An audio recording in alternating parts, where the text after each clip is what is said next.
for concern. Just write that down and I will look at it when and if. But on a more serious note, so I am the moderator for the day. And really my job is just to keep the proceedings together and hold the day together and make sure that we achieve our objectives, which are basically, as we know, this is a water value chain workshop. And it's part of a series of work that the PCC and other departments or stakeholders, but I will come back to those. Just for interest, there's human settlements, but we're not dealing with that today. And there's also agriculture. But for purposes of today, it is the PCC, which I would like to acknowledge the commissioners and everyone else from the PCC who's present here today, as well as the Department of Water and Sanitation. I see again another ex-colleague, Ms. Deborah Shortley, who's the DDG for Water Resource Management, and everyone else from the department.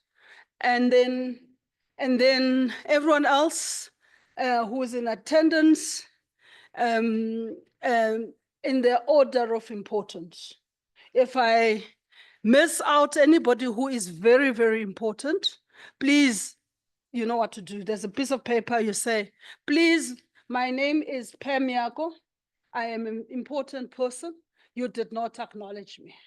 So I will then come back here and do the right thing. So you have a program which says we're going to be running from 9 o'clock to 2 o'clock. So it's quite a seriously, if you don't mind, think the people outside. So there's a lot to cover in a short space of time. So with the license that I've been given, is just to make sure that we cover the content that we set ourselves, or the task that we set ourselves for the day, and we finish it in the time that is allocated.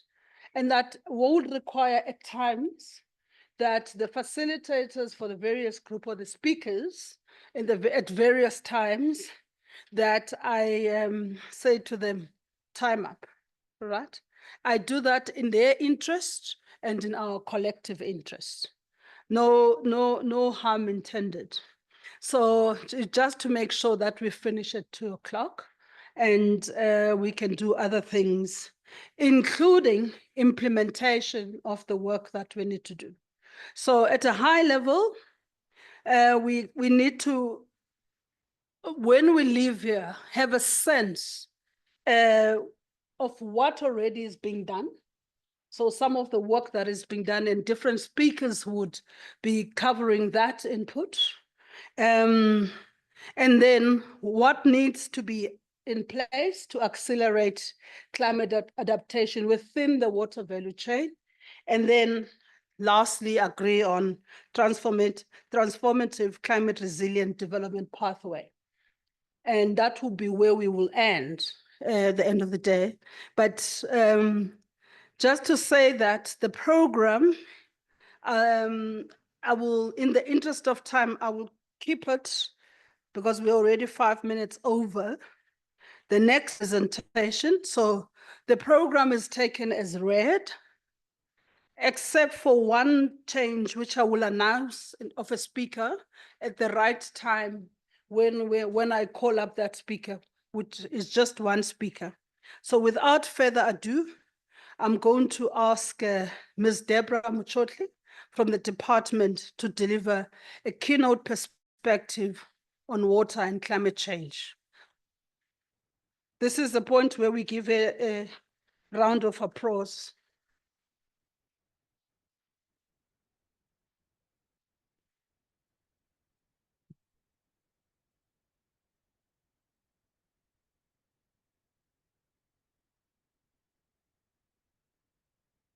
Good morning. I am aware that some people were expecting the DG, Dr. Sean Phillips, but you have me here. I am reminded of a joke of long time ago where a guy was preparing for a wedding, went into this shop and ordered a brown suit, a cream white shirt, a tie with some colors and everything else that he wanted to go with. And the shop owner brought a navy blue suit. And the guy said, but I said brown. And the shop owner said, hypnotize yourself, this is brown. He went on with the shirt and everything else. The guy was requested to just hypnotize himself. At the end, the shop owner said, this will be 10,000 rand. The guy paid 5,000 and said, hypnotize yourself that this is 10,000 rand, and left with whatever he was given. Now, you may have to hypnotize yourself that you are seeing Dr. Sean Phillips in the form of Deborah Muchotli, Program Director, the Presidential Climate Change Commissioners, and all distinguished guests here, DDGs and DGs if they are present, sector partners and stakeholders, ladies and gentlemen. On behalf of the Water and Sanitation Sector, the DWS, and specifically the DG, I wish to welcome you to this important event, a workshop on sector climate readiness, adaptation readiness in South Africa's water value chain. The water sector is more than glad and willing to be part of this development, which is in line with the Constitution, as it mandates government to engage stakeholders and communities in every initiative or endeavor. The slogans, do nothing for us without us, and leave no one behind, go a long way in promoting and endorsing the importance of workshops such as this one. This opportunity for these discussions and the topic by the PCC are highly appreciated. And I would like to give the perspective that for us, this is more than a study, but the road to implementation of the just transition to a low carbon economy. The department has the mandate to provide sustainable water and sanitation services for present and future generations in our country. This is enshrined in the Constitution of the Republic of South Africa and is given effect to through the National Water Act, the Water Services Act, and other subsidiary legislative instruments. We are aware that a new act was passed on 23 July 2024, the Act of 2024 Climate Change Act, which is meant, and I quote, to enable the development of an effective climate change response and a long-term just transition to a low carbon and climate resilient economy and society for South Africa in the context of sustainable development and to provide for matters connected therewith. One of the objectives of this act, cited in Section 2A, provides for a coordinated and integrated response to climate change and its impact in accordance with the principles of cooperative governance. In traversing the theme of this workshop, adaptation readiness in South Africa water value chain as guided by the Just Transition Framework, and noting the objective of this workshop being one, to establish what needs to be put in place to accelerate adaptation readiness, as well as number two, agreeing on transformative climate resilient development pathways. I'm glad that there's an acknowledgement of the climate change strategy of the department or for the water and sanitation sector as led by the department, and a link between our strategy and purpose of today's event is demonstrated. This highlights that today is about operationalizing the much needed coordinated response by linking science to action as reflected in the water sector climate change strategy, seeking indicators as to how this is to be implemented throughout the water value chain and the much needed cooperative governance, and intergovernmental and social partners.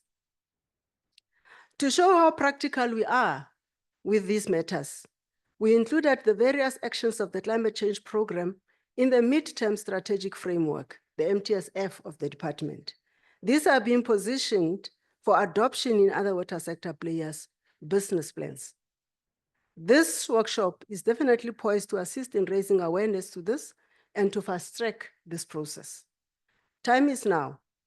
The moment is opportune as the country is experiencing what could be classified as climate change disasters in the form of severe floods and prolonged drought, as was experienced in Gqeberha in the Eastern Cape. We are thus making active strides to mainstream climate change in the water sector. In this regard, we are currently developing adaptation measures for 2 water management areas, which are Val Orange and the Limpopo Olifants.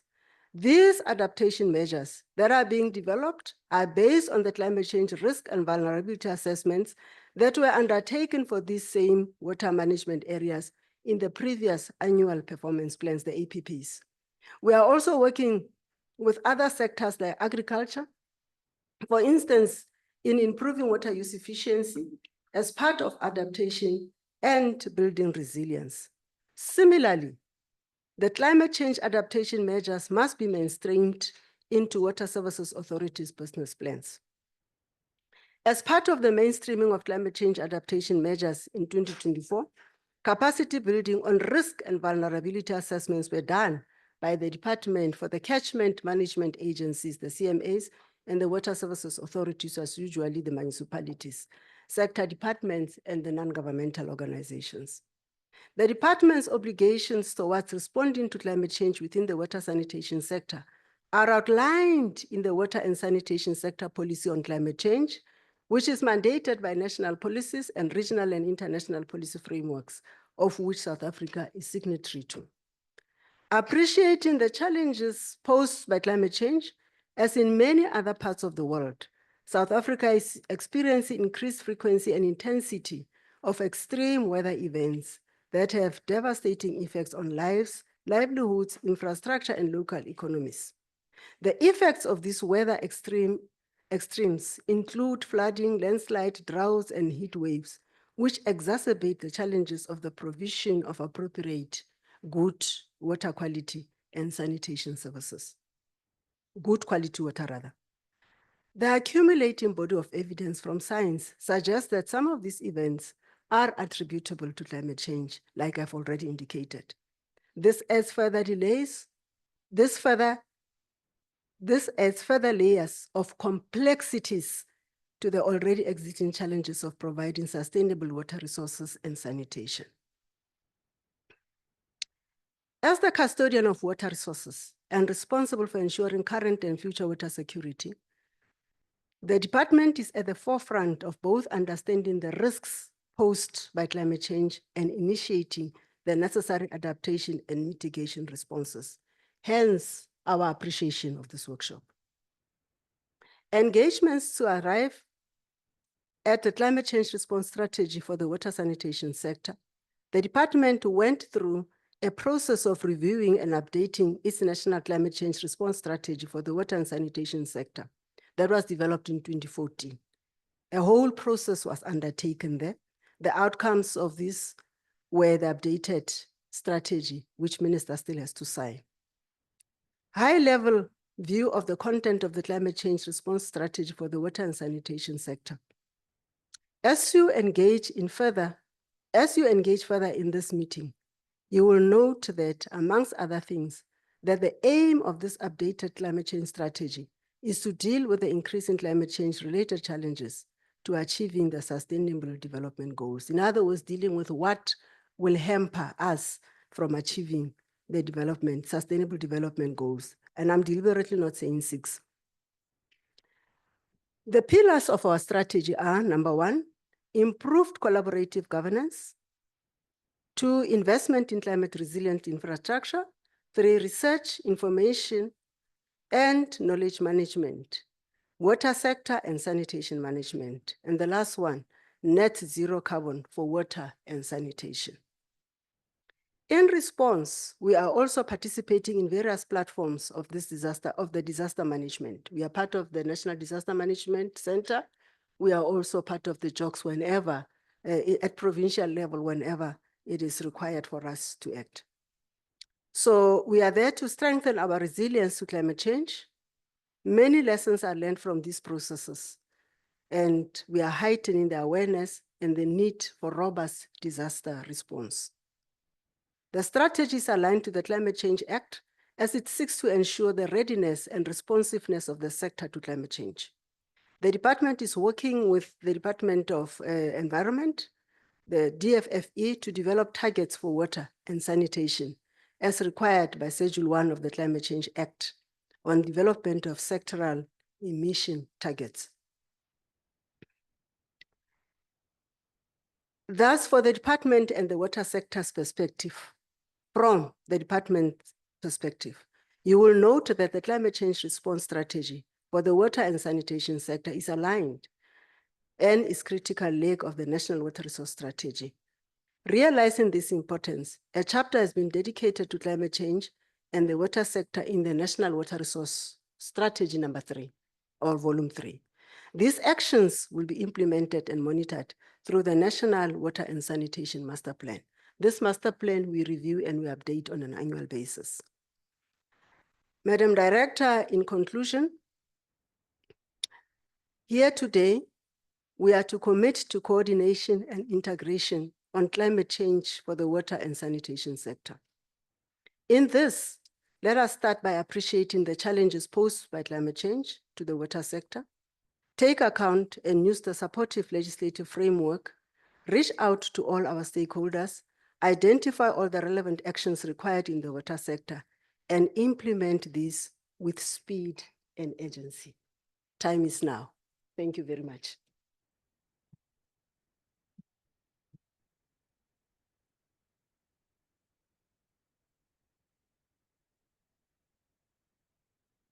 Thank you very much, DDG.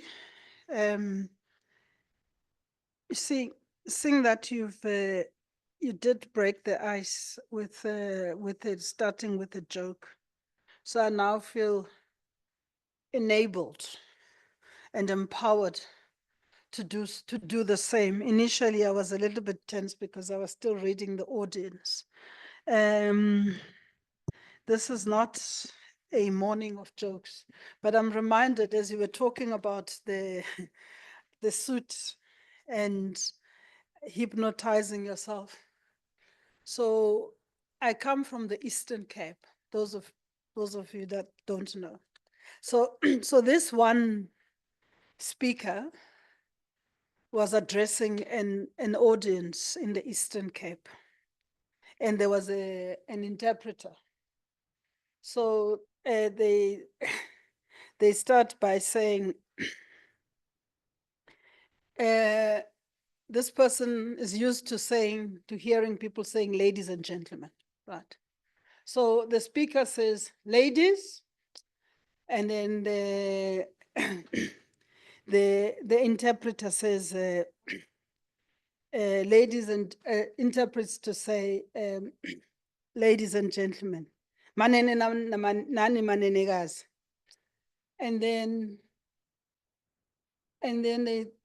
the speaker says, and gentlemen. So now the interpreter doesn't know what to say. Then looks around and sees the school children there and says, Nani bandona beskol. So Nani bandona beskol, I think the bandona beskolo in that corner there with Blessing Manali. I'm also acknowledging you as the bandona beskol.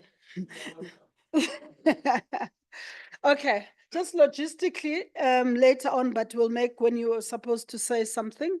There are mics around, but just to thank the DDG. The key takeaway from me is that the time is now. It's time to act. The department has done some work. They've reviewed their own strategy. They're looking at also some adaptation resource measures in Far Orange and the Limpopo. They also looking at incorporating some of this work in the master plan, which is an annual task. So this workshop is timely and it is also necessary.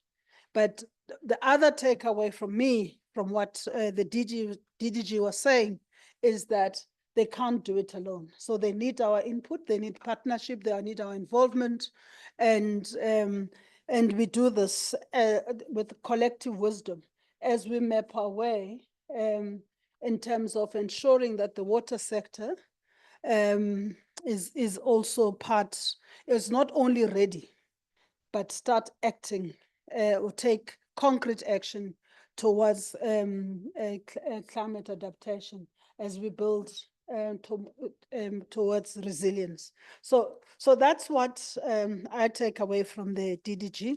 I'm going to move us on to Mr. Desigan Naidu, who is from the PCC Secretariat to do a scene setter. Let me leave it at that. I almost teased Des again. I always do tease him, so I have the temptation sometimes when I see people to do the same, and then I have to remind myself that you're playing a different role. But Des again is going to tell us, set the scene, and also just tell us a little bit the work that they're doing and what this project is about and where everything fits in together. And the DDG took 2 minutes of your time, in case you didn't notice.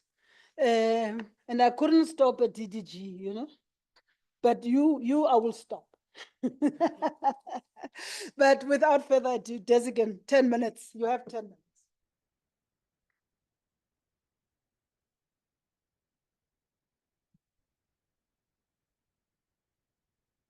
Thank you, Pam. Good morning, everyone. I'm just so glad I'm actually taller than at least some people in the room. This doesn't happen very often. It's good to see all of you here and a lot of old friends from the water sector in particular, and acknowledging that this is a discussion we've been having for a long time. It's become much more intense recently because the vagaries of climate change have become so stark that you cannot ignore it anymore.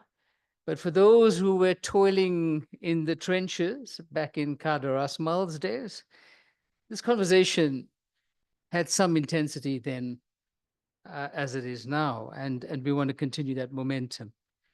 I just want to emphasize a few issues, because the PCC is in listening mode today. We've brought people with very high levels of experience and expertise, and you've already heard from Deborah on the department's view, and the department has been leading in this conversation in a way that I hope they're telling their other sister departments to also do, because we really need that. And organizing for us to get a genuine momentum around our move to climate resilience.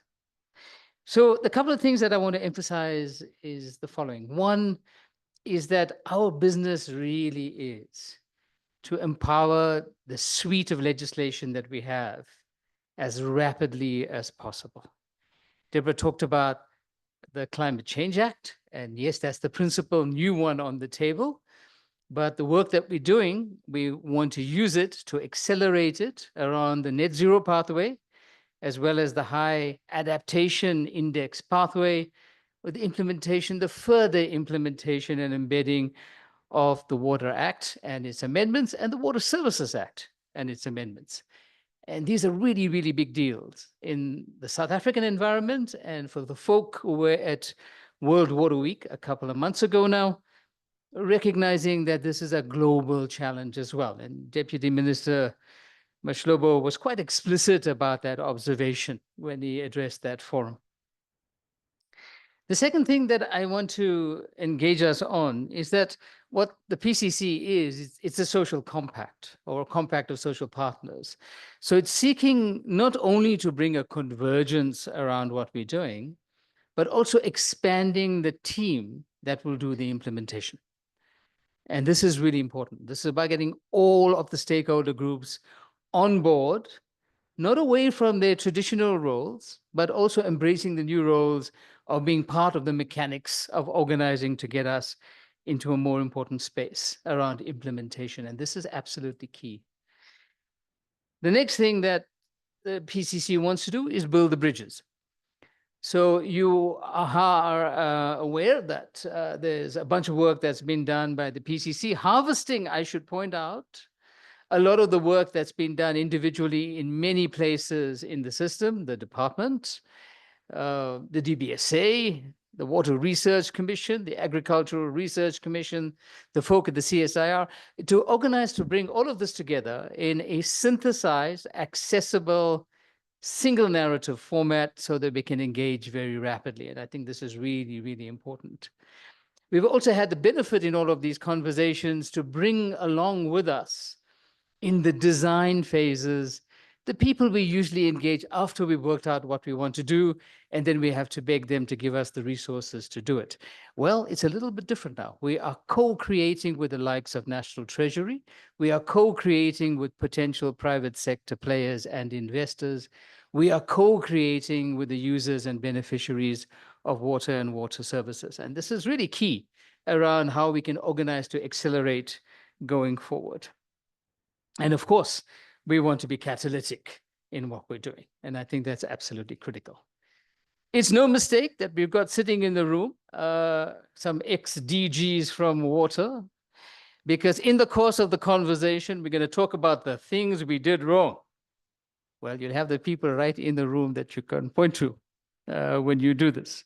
But they're a little bit older now, so you've got to be more polite in the way you do that engagement. Mike, you are protected temporarily. But we also wanted to bring the wealth of experience that we have around this, because we had a particular view on these matters 3 decades ago that has had to change in time with the nature of the dynamic of what we needed to get into. So just a few words on some of the content issues. The first of those is that we are sitting in a climate change world in a way we were avoiding acknowledging just 10 years ago. Just 10 years ago, the dominant narrative by far is plus 1.5 degrees by 2100. And we believed it. Some of us would like to continue believing that. But there are things that are getting in the way of that belief. The first of those things is the carbon emissions are actually not going down. Not in any substantive way. The second is the impacts of that in the domain of extreme weather, which is the most obvious one that we see, is incredibly stark. I mean, these storm surges, flood events, drought events, wildfire events, sea level rise, sea acidification is just absolutely in your face now. We have barreling trains of cyclones in our part of the world, the same with hurricanes in the Gulf of Mexico and around the world. I mean, the reality is stark. And along with that, the issues around other impacts, economic impacts, impacts on the social tapestry are equally stark. We cannot avoid that.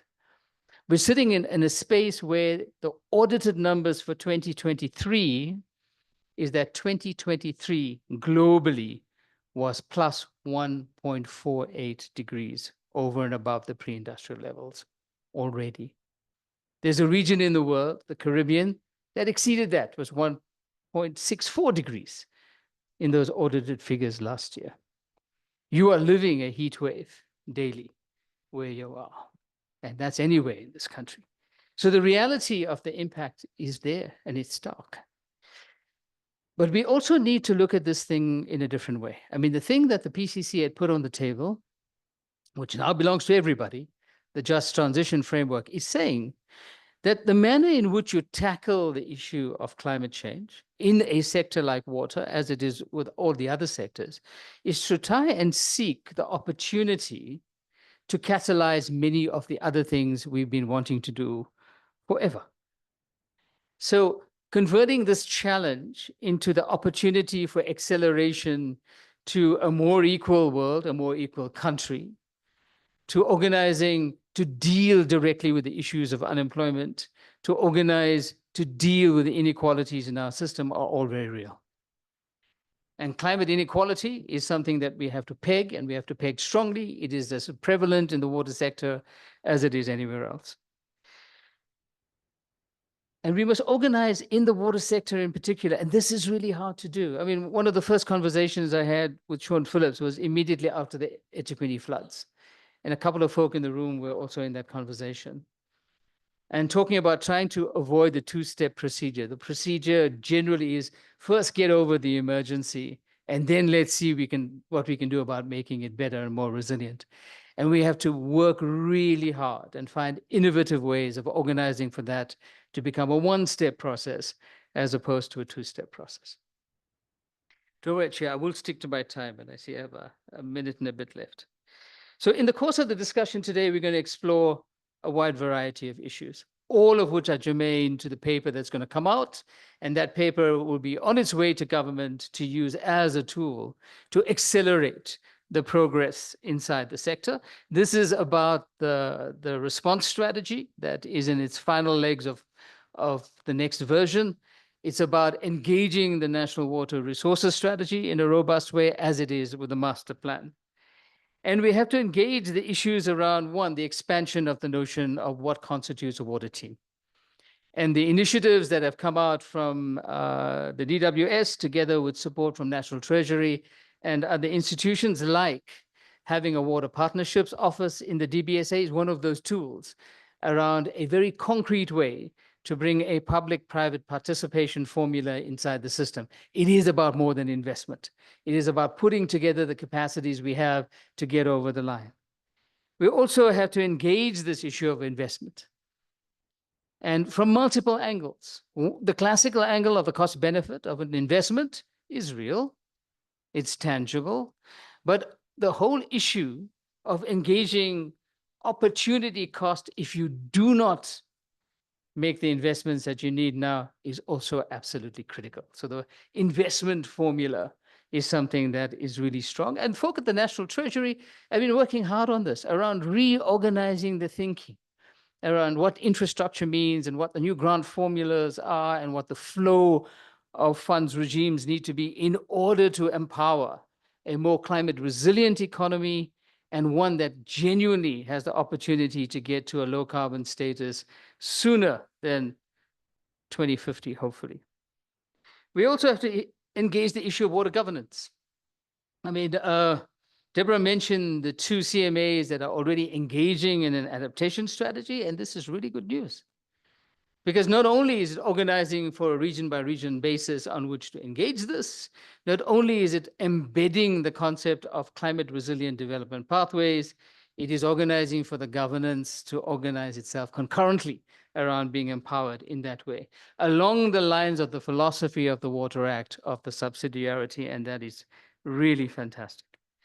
And then lastly, and by no means least, is the issue of innovation and technology.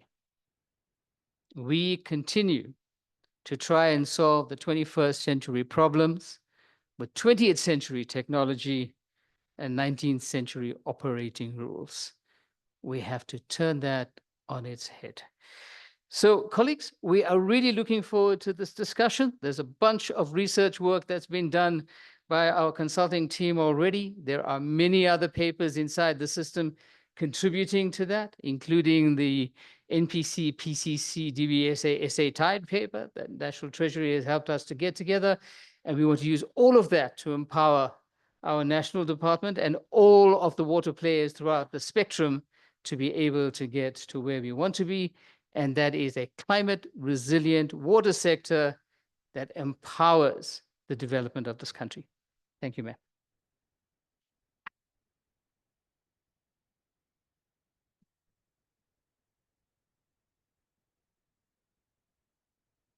Thank you very much, Desegan.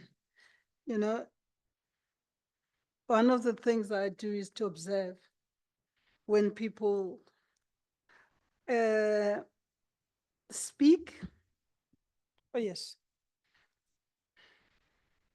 And Desigan, I noticed, I've known Desigan for a very long time. I couldn't help to notice that now he's got glasses. So when he's about to make a point, it didn't do that 20 years ago. So something has happened between there and now, which is a sign of that something is happening in his own development and evolution. Thanks, Desigan. And I think, so key takeaways, and for me, without repeating what he says, because I can never, even if I tried as eloquently put that through. So I think that, I mean, the key things for me is just already we're seeing the impact. And secondly, how do we then use that whilst turn the challenge into an opportunity to catalyze our own action, to make sure that we take action within the sector in a way that is just, because we know historically, apart from anything else, we still have challenges in terms of water provision and rollout in the country. So without further ado, thanks Des again for that. And I think that sets the tone for our discussion for the day.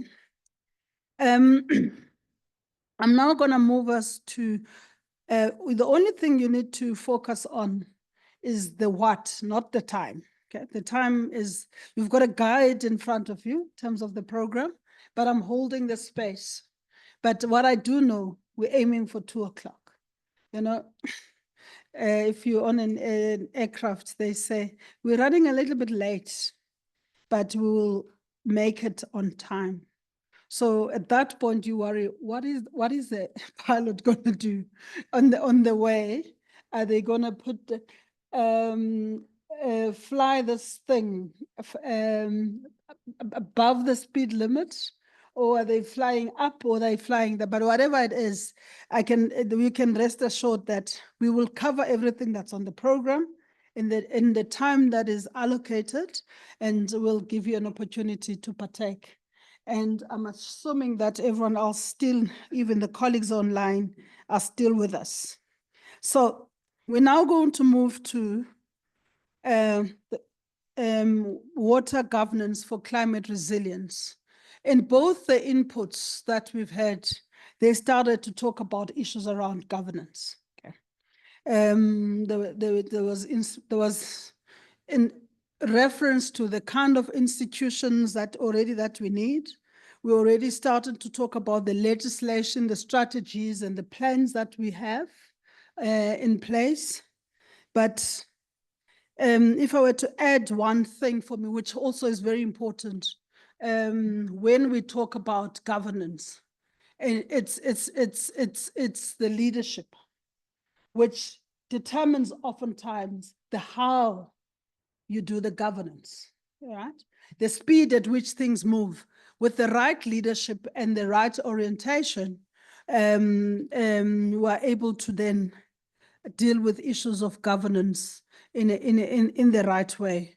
And so without further ado, let me call Dr. Gabriel Likalakala to introduce the panel and run the panel. Do you want me to call up the other panelists? It's fine. You'll Good morning, everyone. Okay. Thank you. When I introduce the panelists, can you please come up on stage? I'll firstly start with Professor Mark Muller from the Water Strategic Partnerships Network. Dr. Tandai Swaimani, he's the Council President of the South African Hydrological Society and also affiliated with Nkomati Usutu Catchment Management Agency. Dr. Brilliant Beta from the Water Research Commission, and Commissioner Yanse Rabi, also part of he's a commissioner in the PCC and also affiliated with Agri-SA. Commissioner Mako Malekalakala, affiliated with EarthLife Africa. Yeah. apologies for that. Commissioner Lekalakala is not available, but we've got Commissioner Jan Serabi to take on the two hats. Without much delay, starting with Commissioner Rabi, can you please share your perspective of water governance for climate resilience from your perspective? Good morning, yes, and happy to be here. Glad to talk about this very important topic. The agricultural sector is one of the key sectors in the country, it goes without saying. It's also the largest user of water. I think most of us know that at 60%. South Africa is unique in the sense that it's food secure in the region, and the only country in the region that is food secure, and agriculture has a lot to contribute to that. In fact, most of it. So the sector uses 60 to 63% of all water in the country. But global averages and regional averages range somewhere between 70 and 95%. So the agricultural sector in South Africa has done fairly well to be able to be food secure and still maintain those relatively benign levels of water use in comparison to other water users in the country. From an agricultural sector, and the organization that I represents largely commercial agriculture, there are numerous challenges, obviously, and water being the most important one. In this sector, water is life in our context, and I think very often it's forgotten that farmers live extremely close to climate and to the environment altogether.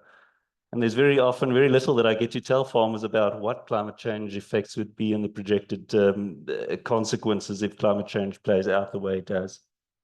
What I do think we do wrong sometimes in South Africa is that there's a lot of politics in water. And we do struggle with water use entitlements very often, where we actually should be focusing on the real issues about efficiencies in water use, distributive justice that is a vital imperative and acknowledged by organizations such as my own. The transition that needs to take place, the role of our demographics in the commercial agricultural sector, and how that plays into how food security ultimately will work out for our country. And I think we miss that sometimes if we get stuck in the nitty-gritties of entitlements and uses of who's allowed to use water and not. And I think in the governance context, we are unfortunate in that position where water is something that belongs to all people of the country, but it's still an entitlement. It's still something that needs to be regulated. And we acknowledge, obviously, the Department of Water and Sanitation, government's role in all of that. But we need to take hands with one another. And I'm very happy to see some of my co-panelists here, including Dr. Miller, who was instrumental in crafting AgriSA's water use strategy together with some of the other people in the room. One of the main tenets in that is that we need to be able to talk to one another and establish that relationship of trust to openly and honestly and forthrightly talk about the issues facing the sector in agriculture. And I know that there's another study to come on that too, so I don't want to belabor the point too much. But this idea that we're in very much in the same boat, and there's a major looming catastrophe coming if we don't address and talk to one another in the most forthright and honest manners in respect to climate change in general, and particularly with respect to water and how that impacts on the sector, agriculture as such, but our society as a whole. Thank you. Okay. Thank you very much. I'll now give an opportunity to Dr. Soimani to give his perspective. Nyama, sorry. Thank you very much. I'm going to give you the perspective from a two-point approach, representing the hydrological society in South Africa. I think one of the key points that we want to influence the processes is to make sure that Desgan was talking about the research and innovation. So in that space, we are looking at issues around development of early warning systems. How should we influence the early warning systems that should assist, especially now we are dealing with the issues of flash floods. If you see the country experiencing a lot of flash floods that is happening, we need also to redesign the communication systems to make sure that information reaches the relevant communities. And in that context, I also need to give my experience from the CMA perspective, where I'm coming from. How should we, in the space of the CMAs, where we link with the provinces, the different sectors, where there's the energy sector, whether the farmers, municipalities, and how should those respond to the issues of climate and the issues of the resilience and adaptation. One of the challenges I've seen is that we respond to problems that have happened. We don't have proper mitigation actions in place, and also to get preparedness. So the government is spending a lot of money in dealing with responding to the problems of afterthought when floods have taken place. We spend a lot of money in terms of the recovery programs. So I've realized that I think it's something that we need to look at to make sure that within the plans that are developed within the space where we are, let's integrate and downscale these plans. If we are developing policies at national level, how do we cascade in terms of the governance to make sure that the local municipalities, the provinces, even the subsistence farmers, how should we benefit from the local knowledge, indigenous knowledge that these people have, and how should we influence policies as part of the research that we do in the country? So I think for me, for the adaptation action to be in place, I think we need to relook at the whole value chain, right from the government, the public and private sector. How do we work together? As much as this funding, we spend a lot of money in terms of the responses, like I told you. I think we need to relook at the resilience. How should we make sure capacity building also lacking, raising awareness? We have seen people who continue to live in the flood-prone areas. And if you have to manage the politics vis-a-vis the benefits in terms of the risk of people settled in those particular areas, remember we've got traditional leaders.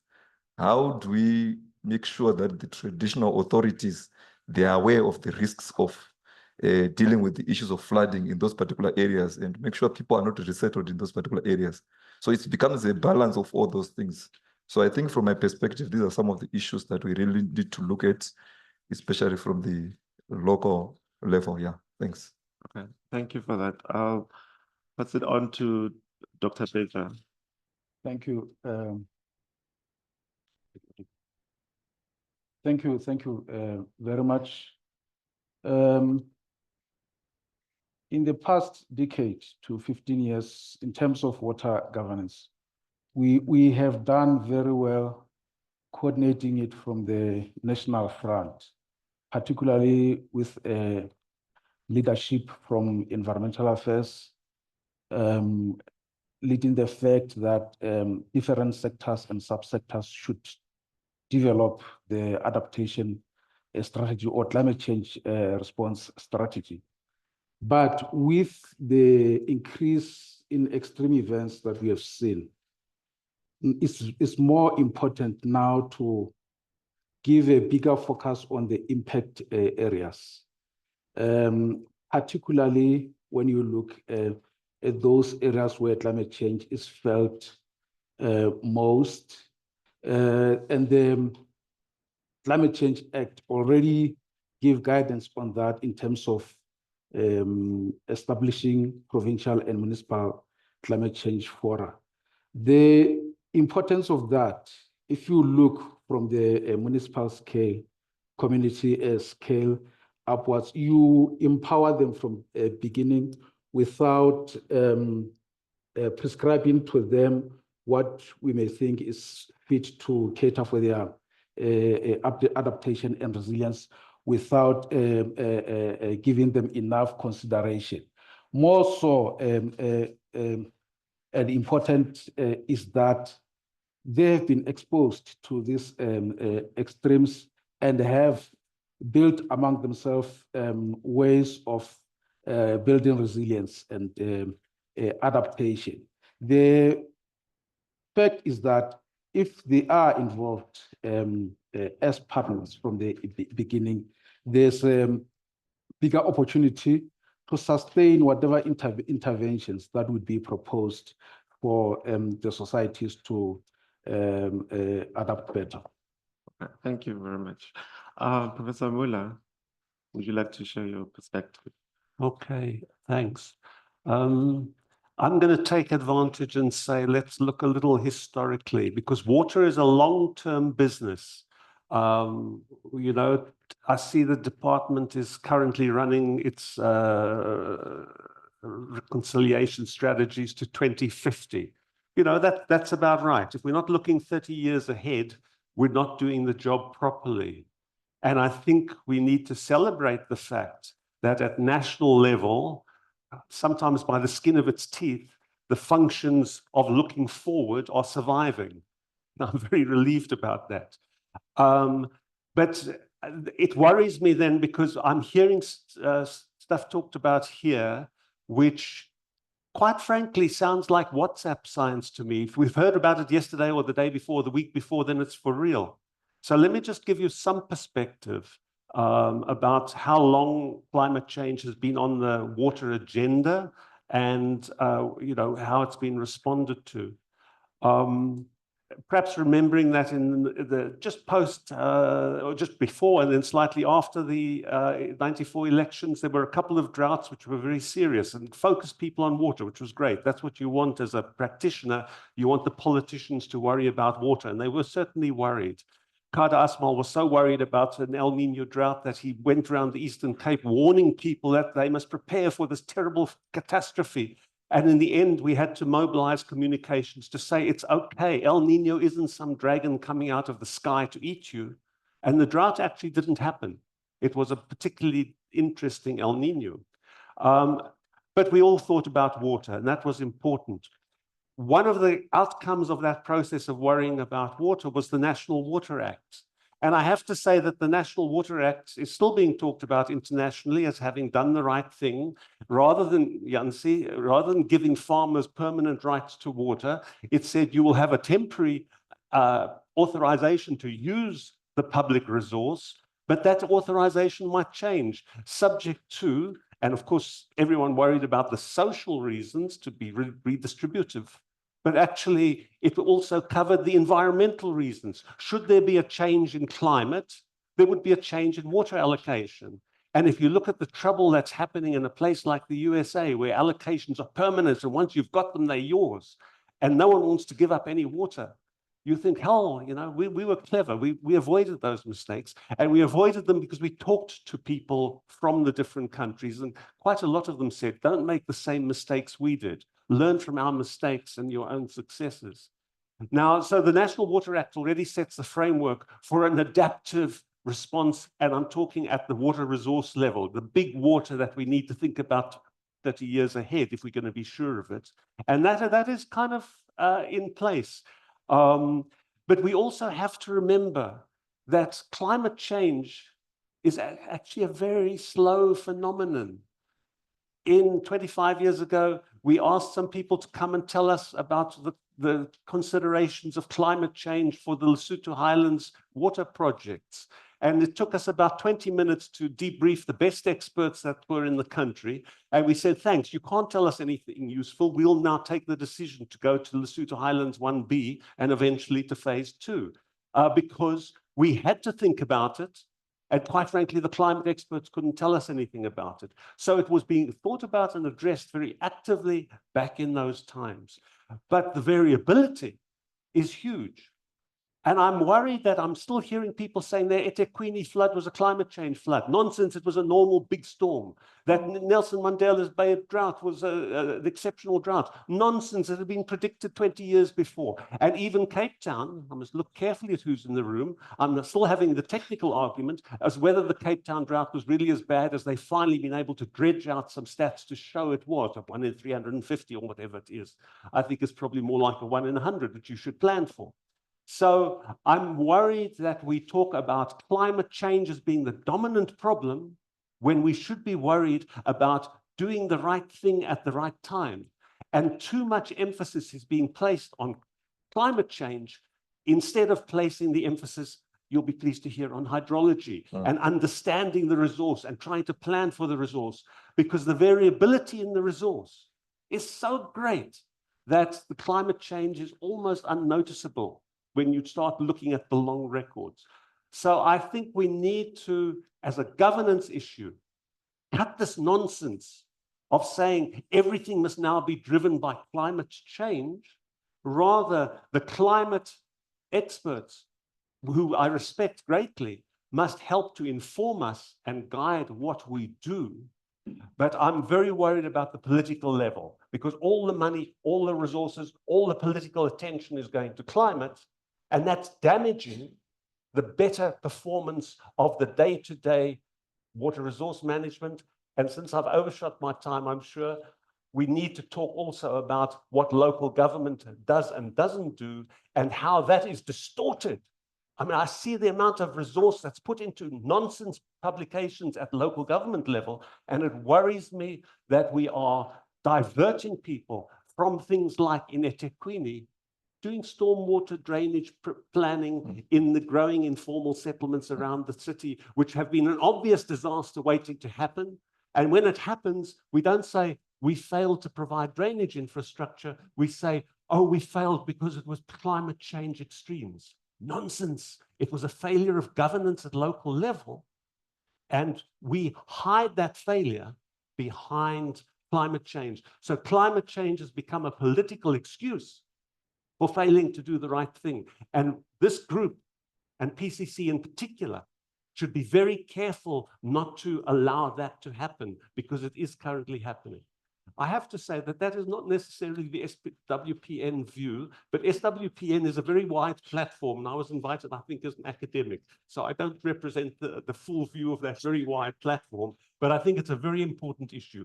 Climate change must be addressed. It's vitally important, but it must not be used as an excuse to run strategy and allocate resources, because it is diverting from attention from the real challenges, and it is wasting a huge amount of money globally and locally. Yeah. Thank you, Prof, for that. I agree with you, because water is the medium through which we feel climate change, and it will determine what kind of responses we'll have towards climate change. You'll be happy to hear that a number of organizations at the upcoming COP will be having events around how do we water our NDCs.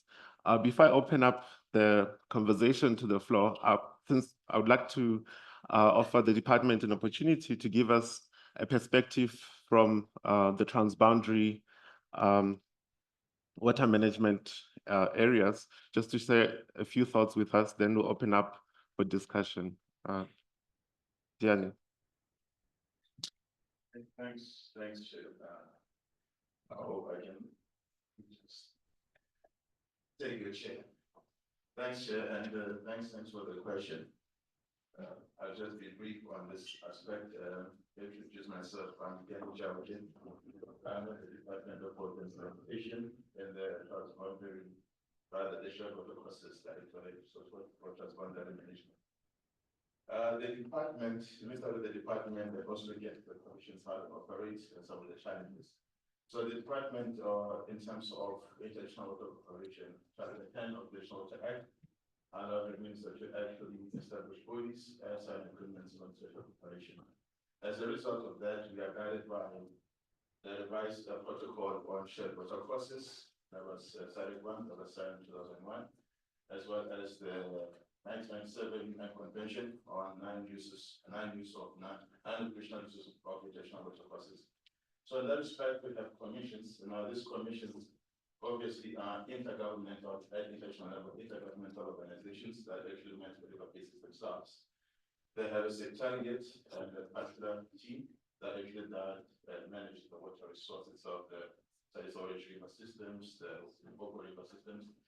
Now, they are supported by the partner countries financially. We make annual country contributions to sustain operations.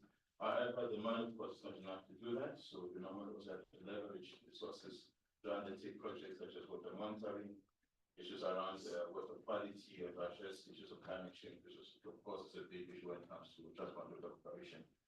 At the Commission level as well, the high decision makers in terms of the Commission operations, there's the ministers under something called the Ministers Forum. The ministers will meet once a year, so annually, to take decisions on important aspects such as finance, also sign agreement. But they're supported by what we call commissioners, which are basically representatives. Now, the commissioners meet twice a year, and they also take some decisions regarding the water basin, but also recommend decisions taken by the minister. Now, underneath that, and I'm just being a bit technical, we have what they call task teams, finance, legal, scientific, hydrology, and so on. Now, they basically advise the commissioners and the ministers on what should happen in the basins in order to manage equitable sharing of water, but also maintain water quality, take ownership, as well as address issues of climate change. So that's how, in general, the transplant operation works. The challenges that we currently have in the southern hemisphere, or rather, in countries in South Africa, it's normally the issues of water quality. It's normally issues of pollution by industrialization, by local communities. There's also issues around not having strengthened stakeholder engagements with people or considering the basins, but also understanding how water works, the water mix, and also people's behavior. So these are some of the challenges that the commissions are having, as well as issues with gender mainstreaming. We're already working on such issues to address them, but again, so there's a lot of finance to do that because it's not enough.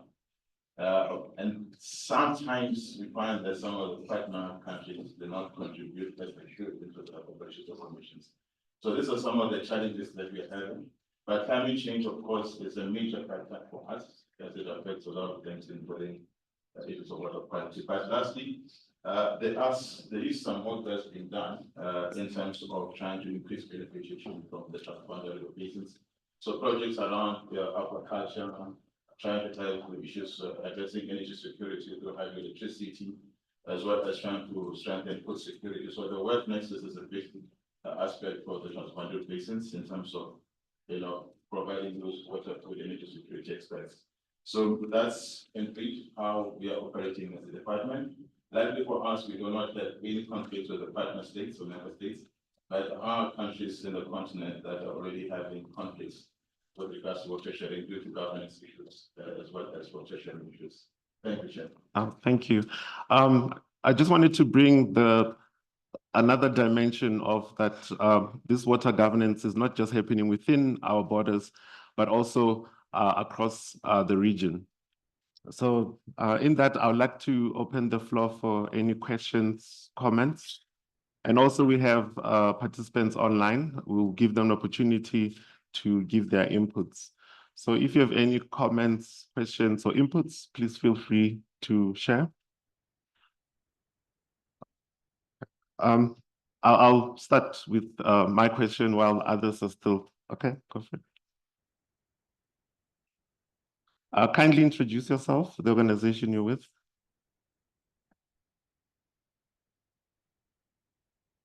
Hey, good morning, everyone. I am Angela Kapatu, and I'm a master's candidate from the University of Victoria.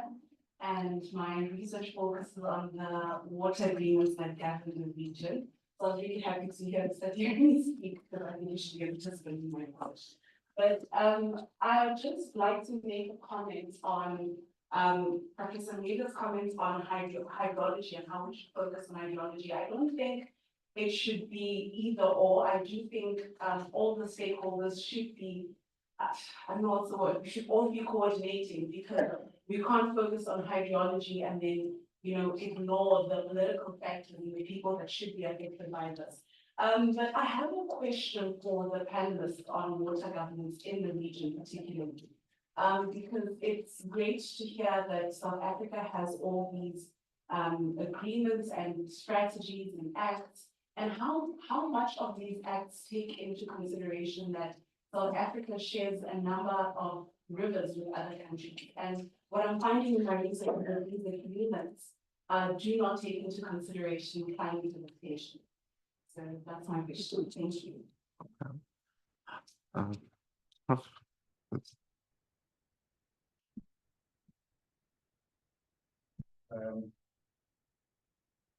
Thank you very much, Program Director. Good morning, colleagues. I'm from the Water and Sanitation Commission. Mine is just a comment, and I'm directing this comment to Professor Moon. I agree with some of his comments. I just want to highlight the fact that we need to help each other here by making sure that we guide the sector and making sure that we move forward. Yes, of course, we cannot keep on playing the climate change card. The fact of the matter is that the intensity and the frequency of drought, floods that we are facing, not only in the country, but also in the southern region, it's a problem. And we just need to make sure that we address this high climate variability and change without constraining the physical world. The most important thing for me is to understand that we need to drive our activities in an integrated or in a mixed way. That's why for that sake commission keeps on talking about transformative and circular economy.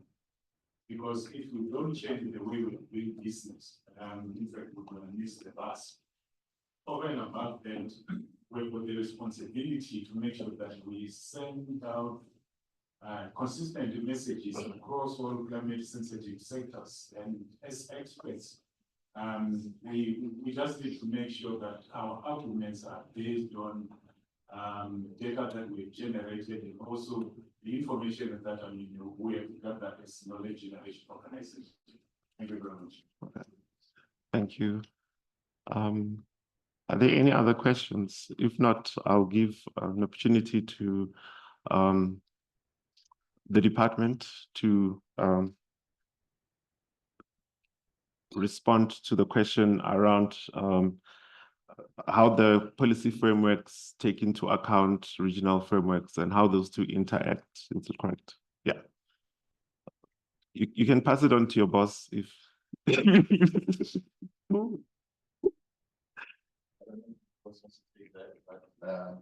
can try and connect the two.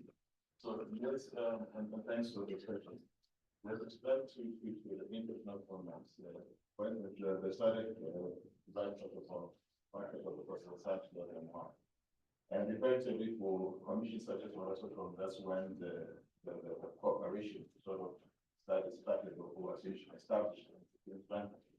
Now we have to align our national policies with international laws so that we do not find ourselves in international water conflicts. So that is quite critical. So when we establish this processes as well as agreements of governance, we have to look at what are the major contributing factors, what are they trying to achieve, and what we trying to achieve, and align that to ours so that we will benefit as a country, but do not compromise partner states. The same applies with the 1997 Convention on non-interruption of water process when it comes to water. So the same thing applies. You will find that, for instance, I'm not going to the country, but in Northern Africa, there are two countries that are fighting over the sharing of water, and that's because one believes that the other has not implemented or use the legal instruments properly, and they've not communicated, so the other countries taking more water than the other. That's why they did it. But it has resulted in a bit for conflict. So I don't know it now, but that's what's happening in some of the other countries in Africa. So, but in general, most countries that are sharing water in terms of transport places are not fighting. And there's actually been resulted in formation of greater water in peace between other countries. So the standard nations, if you actually obey the international laws, as well as still have your possibilities as a country. Thanks, Chair. Okay, thank you. I'll take a second round of questions. Sorry, before we come to you, can we give an opportunity to Professor Muller to respond and any other panelists who would like to make a comment? Okay. So first, just to say, when I talk about hydrology being important, I'm not saying that politics isn't. I think in terms of the technical areas that we're looking at, because governance has to be informed by some sort of understanding of what is being governed, that the emphasis on climate change as opposed to climate variability is a severe distraction and is misleading the politics and the political debate very direly. So I want the hydrology to take center stage rather than the climate. Apart from anything, we're much better at predicting hydrology, even with this huge variability, than the climate people have been about predicting climate. And I'd love to talk to you later about, but that's outside, about some of the work you're doing on the agreements. I do think, though, the other question about frequency of droughts and floods, I really would be cautious about suggesting that we can say this already. You know, you see, this is what I talk about is discussion by newspaper and WhatsApp stories. So Cyclone Idai was a dramatic thing. It was an absolute disaster caused by climate change. I'm in the happy position of having published in Nature, which is one of the world's leading scientific magazines, in February 2019, a story which said, every few years a cyclone hits Beira. It does the following things. It cuts the railway line, it cuts the rails, and the city's electricity is interrupted for a couple of weeks. 2 weeks after that, Cyclone Idai hit Beira and indeed caused a fair amount of damage. The deaths were actually not caused anywhere in Beira, but we were told, and we continue to be told, that that was a terrible climate change disaster, when it was, I'm afraid to say, having lived in Beira, a normal tropical storm which came through and did the usual kind of damage. And you see, I do think that if we are going to internalize the newspaper version of the extremes and the cycles and what's actually happening, it tends to divert us from the real issues, which tend to be, are we managing today's variability properly? Have we got the worst extreme that we could currently expect, like in eThekwini? Have we got provision for that? And then the politicians throw up their hands and say, we can't do this because we haven't got the funds because this is a climate change disaster. Now, we could have a very useful discussion about climate change accountability and who should carry the burden for that, particularly in Southern Africa. It's a bit more difficult with South Africa. Those things would be very useful because there is a burden of accountability on the rich world, which has largely driven climate change. But South Africa, unfortunately, has put an awful lot of CO2 into the atmosphere, and we can't do that. But I do worry that the water sector should look firstly at its own perspectives and not be guided by this kind of climate lobby, which is important for climate politics, but actually is distracting from water governance and water management because it focuses us on the wrong things with the wrong perspective. So that's just to try and put this debate in perspective. It's important because the PCC wants to write a paper about water and how water fits into climate change. And I hope they don't perpetuate the damage that's already been done in places like eThekwini. And I've used that as a very specific example. Okay. Yeah, thank you very much. I want to explain from experience. One, from the challenges that we face in the Nkomazi. Even yesterday, we had a meeting at 6 o'clock in the evening just to discuss the damages that happened, you know, a day ago. And these are immediate issues that are happening. 2023, February, we also experienced massive, so almost every year, and we experience these floods. But one of the things that I've learned is that, like you've mentioned, we have got climate variability and change. You know, the changes in seasons is something that we started to see in the patterns of the rainfall events changing in the various places. And one of the things that we've done from the provincial perspective is to say, we have got what we call the disaster management framework and the plans that the province have. So one of the things to gear up is to say, then we must bring in the flood management strategy to be part of that plan to say what should municipalities do. One of the things that you give a very good example when you were assisting COCTA to develop the strategy was around the drainage systems to manage, because when we have got those short-term floods, flash floods, you know, we tend to have a lot of damages that do happen. So there's quite experience that I've learned from that process. And also the question around international agreements. I am a technical advisor in one of the transboundary basin between Eswatini and Mozambique. And last week we had to convene a meeting because as much as you're having these floods, Last 2 weeks ago, we had a scenario where Mozambique said that they are not getting enough water in terms of the agreements, minimum requirement that is needed. And I can tell you that scenario, it happened for 2 weeks. It was almost 2 weeks that we had to mitigate and say, what should we do? Because one of the things that we're supposed to do is task teams to meet and say, given a scenario that we don't have enough water in the system to meet our allocations within South Africa, we must come together, all the 3 countries. So they met yesterday, actually, to discuss that, to deliberate, to say, if we don't have enough water, instead of having about 2.6 as per agreement, you're talking about agreements. During those scenarios where we don't have enough water, can we agree to drop that, because the phenomenon of hydrology, it changes depending on the circumstances. So we cannot say, I still want 2.6 because things, we don't have enough water in the system. So all we must accept the challenges upstream, downstream countries.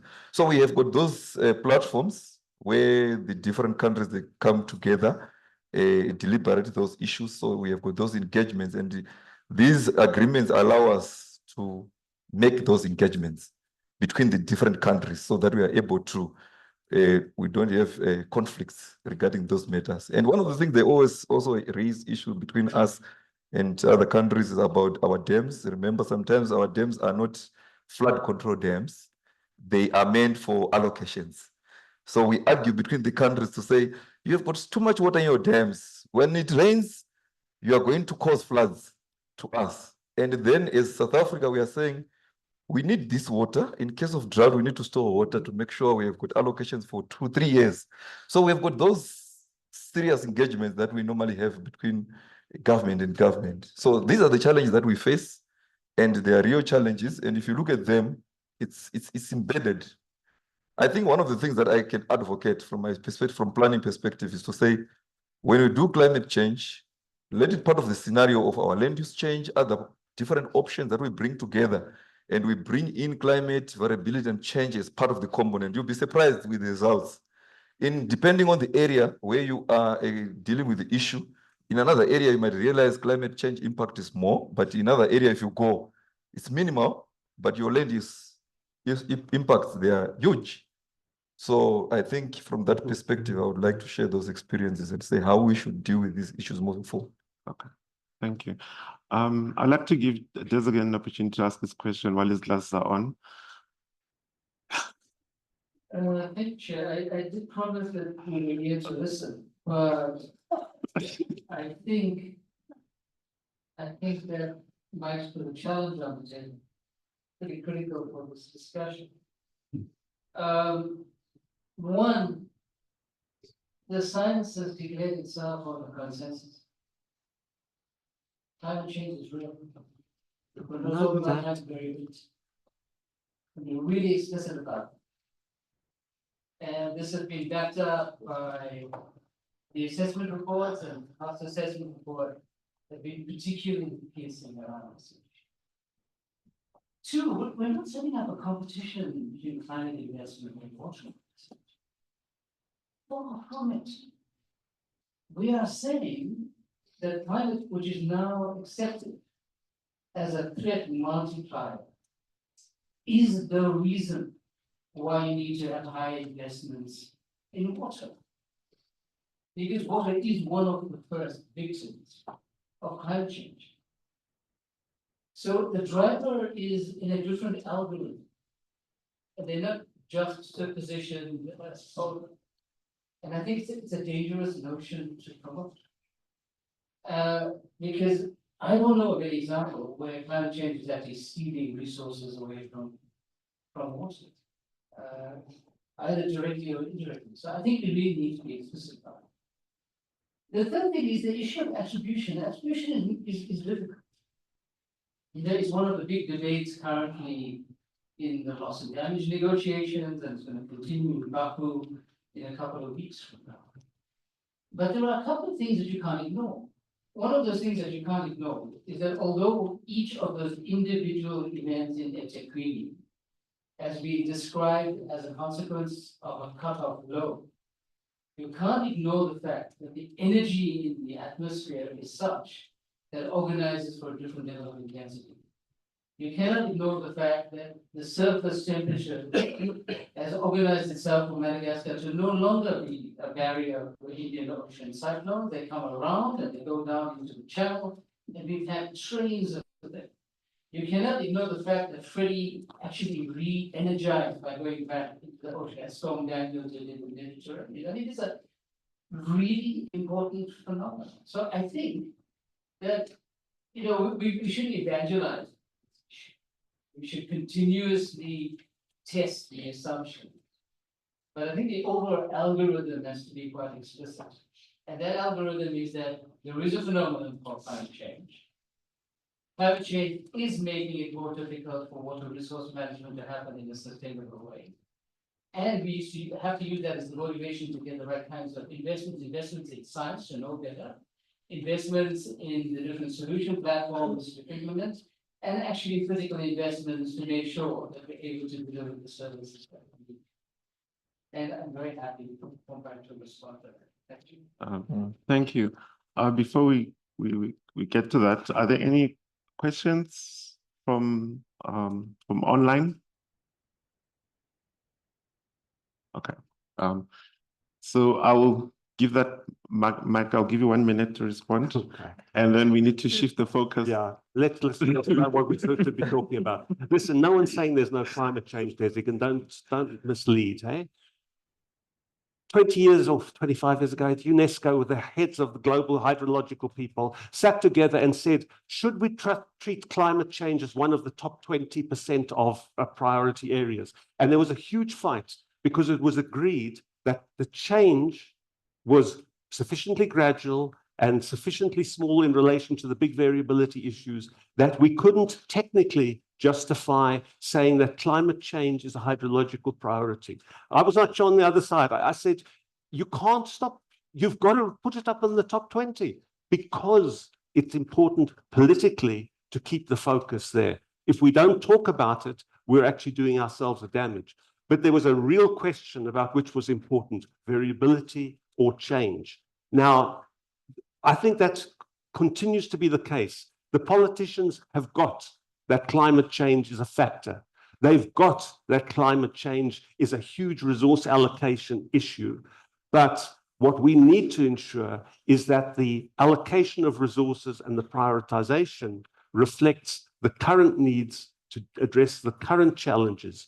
And actually, 3 of the 4 sort of interventions you mentioned are actually climate specific. This is where we're going to put the funds. This is where we're going to do the research.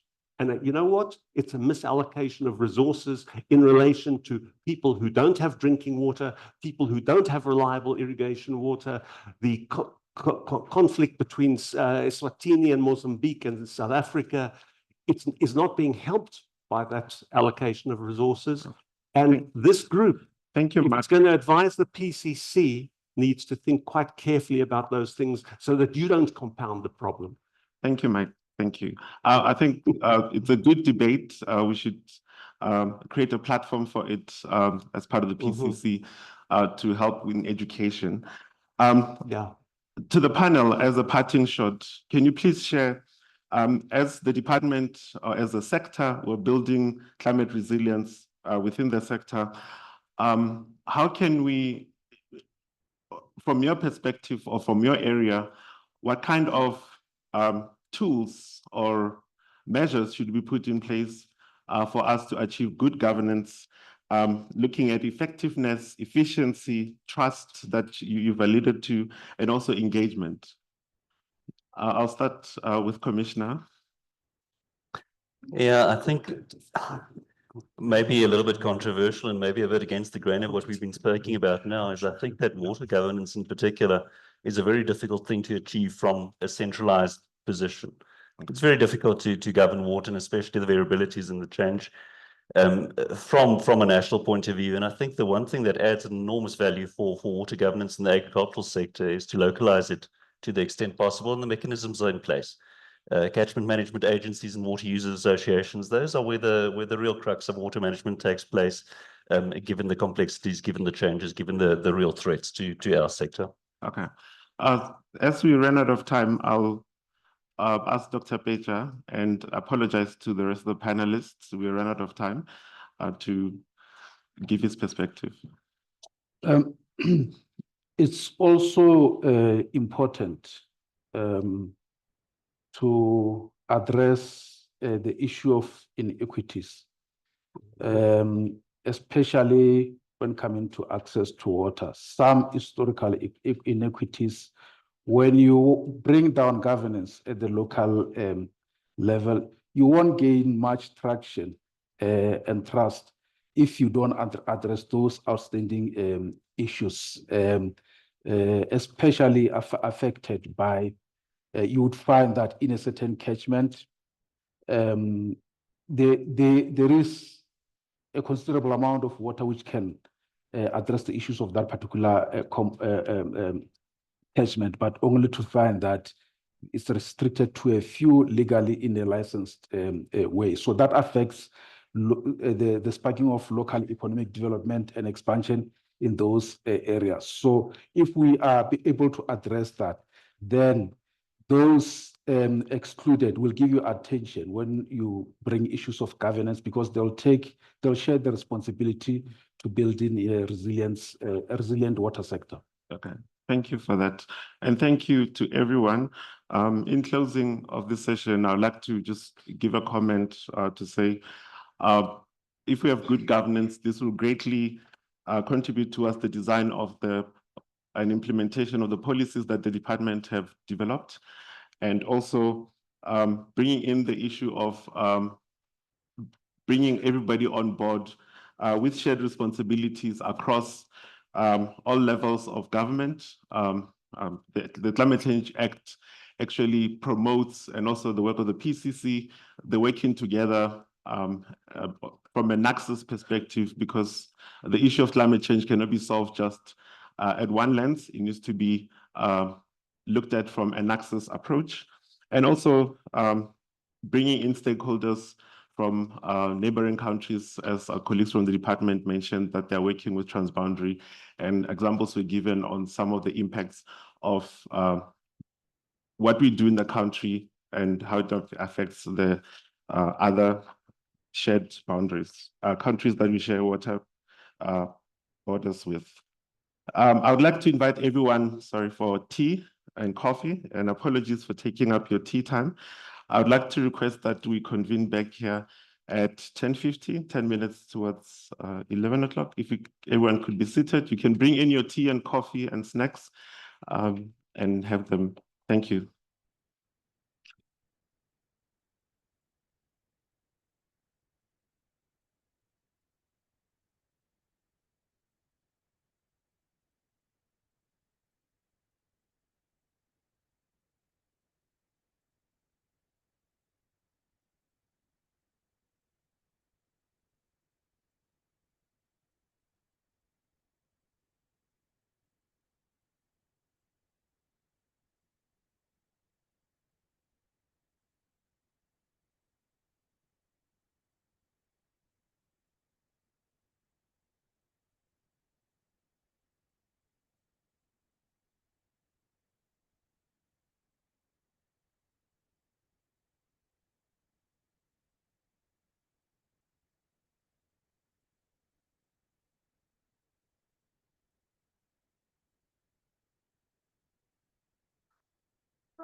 Wasting my time out of your mind, now you out of your mind. Thinking you might, I wanna take you gone. Your night, your darling, wait as good as dark. You might sting a scent of song, but you're a wolf.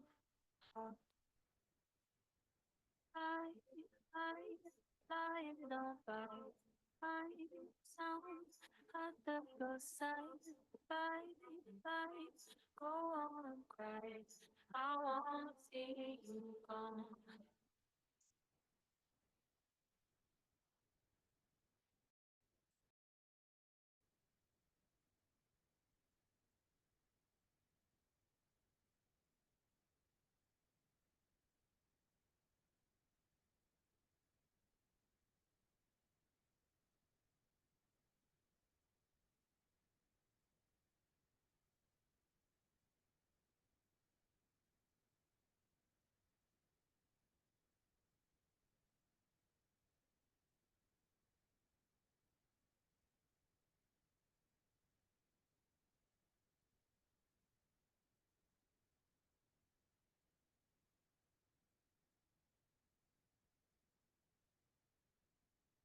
Don't like your darling, now that we've had our fun.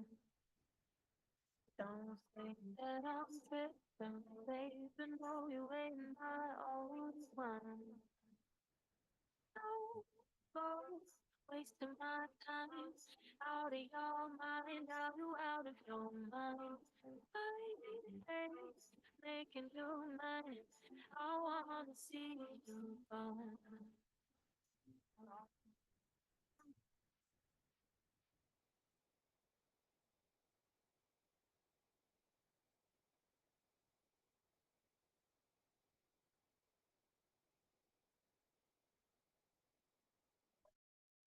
Don't like your darling, if you can't give me more. I gave you fair warning, baby, it's cold outside my door. Right, right, don't fight. Find some other girl's side. Right, right, go on and cry. I wanna see you gone.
Se acabe de romper, que en el monte hay mucho pan y mi papá lo sabe hacer, ya me duele la cabeza, de tanto darle el filo, para engordar un cochino y comprarme un camisón,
tengo matrimonio civil, Se casó la bebé burro con el pescuezo de violín, y la soqueta se cree, que todo se lo merece, y vive en un día suelto que el viento se lo estremece, pío, pío.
Night starts song, moment, ocean, starlight, moment.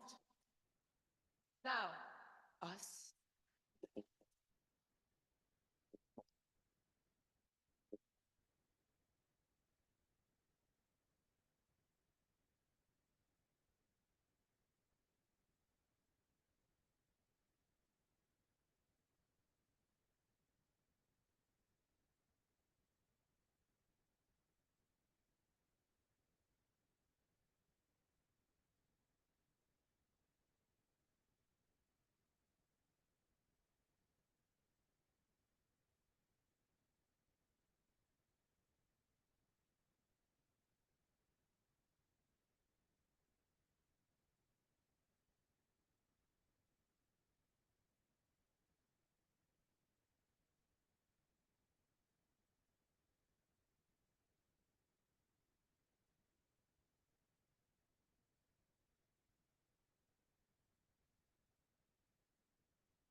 Word, fearless, pleasure, edge, listen, word, freedom, listen. Now, us.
Welcome back.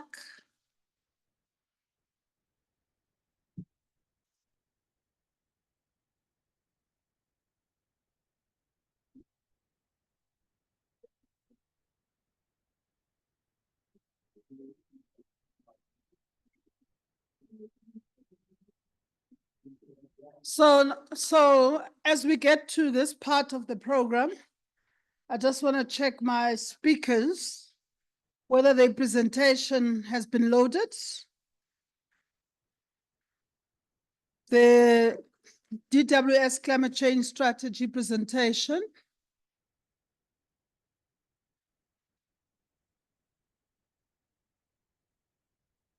So the department, Mike, does have a climate change strategy, just for the record.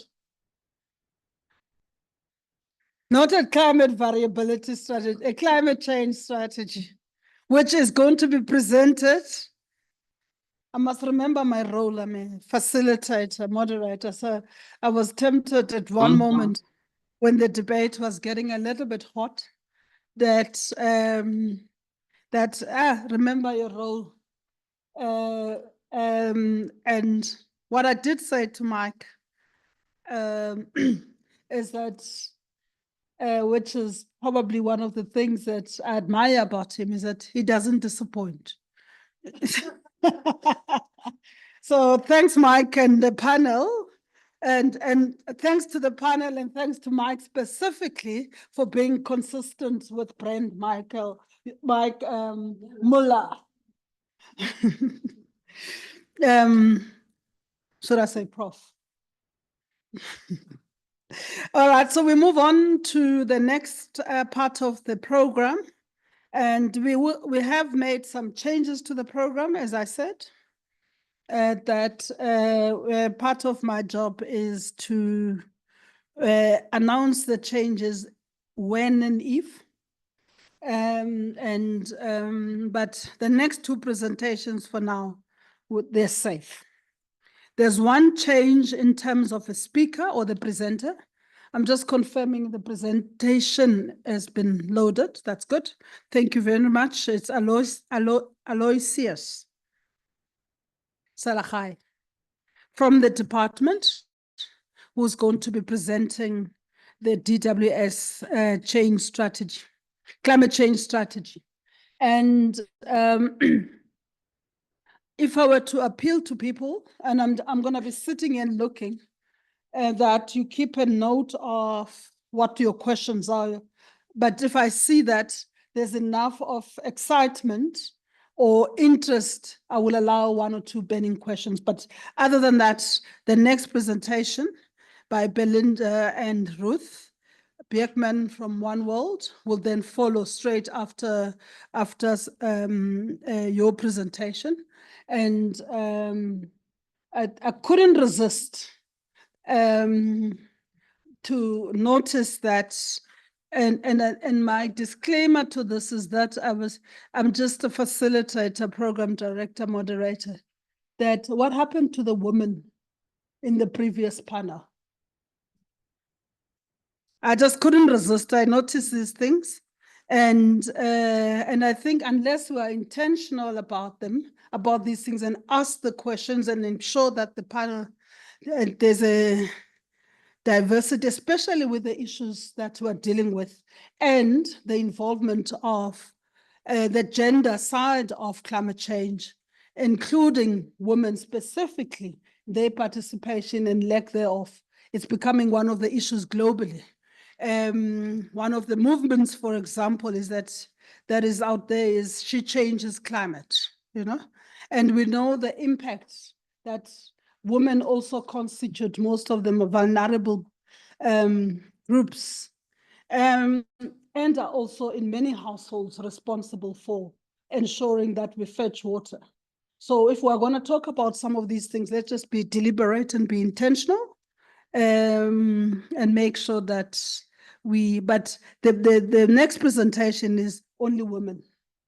So I'm happy about that after the department's presentation. So without further ado, let me hand over to you, sir, to take the platform. You've got 15 minutes, according to my clock, which is 11:15. Thank you. Okay, good morning, and thanks for the opportunity to come and present the climate change strategy for the Department of Water and Sanitation. Maybe before I can even go further with this presentation, I need to acknowledge and indicate that we didn't really work on this presentation, on this strategy alone. We were having partners, the Zutari, who assisted us with the development of this strategy. We've got James Callis, who's part of us this morning. And I should indicate that, you know, he initially was supposed to present, but, you know, I was told that he's gonna be too long. So I should come and present so that I keep the time to the minimum. But also to acknowledge the presence of Dr. Lekalakala, who was here. He's been the head of our directorate when developing this strategy. And also in the absence, I should indicate the active role that my colleague Pumza Dubula played as the person who was responsible for policy and strategy in our section in the development of the strategy. Why I'm trying to indicate this is the aspect that, you know, our work is more like a relay. Somebody does something and give the baton to another one so that one can run with that aspect. But also, as indicated in the Habakkuk, our strategy, we tried to make it more as simple as possible so that this vision, the one who reads it can run with it and sort of like achieve the success of sustainability in our country.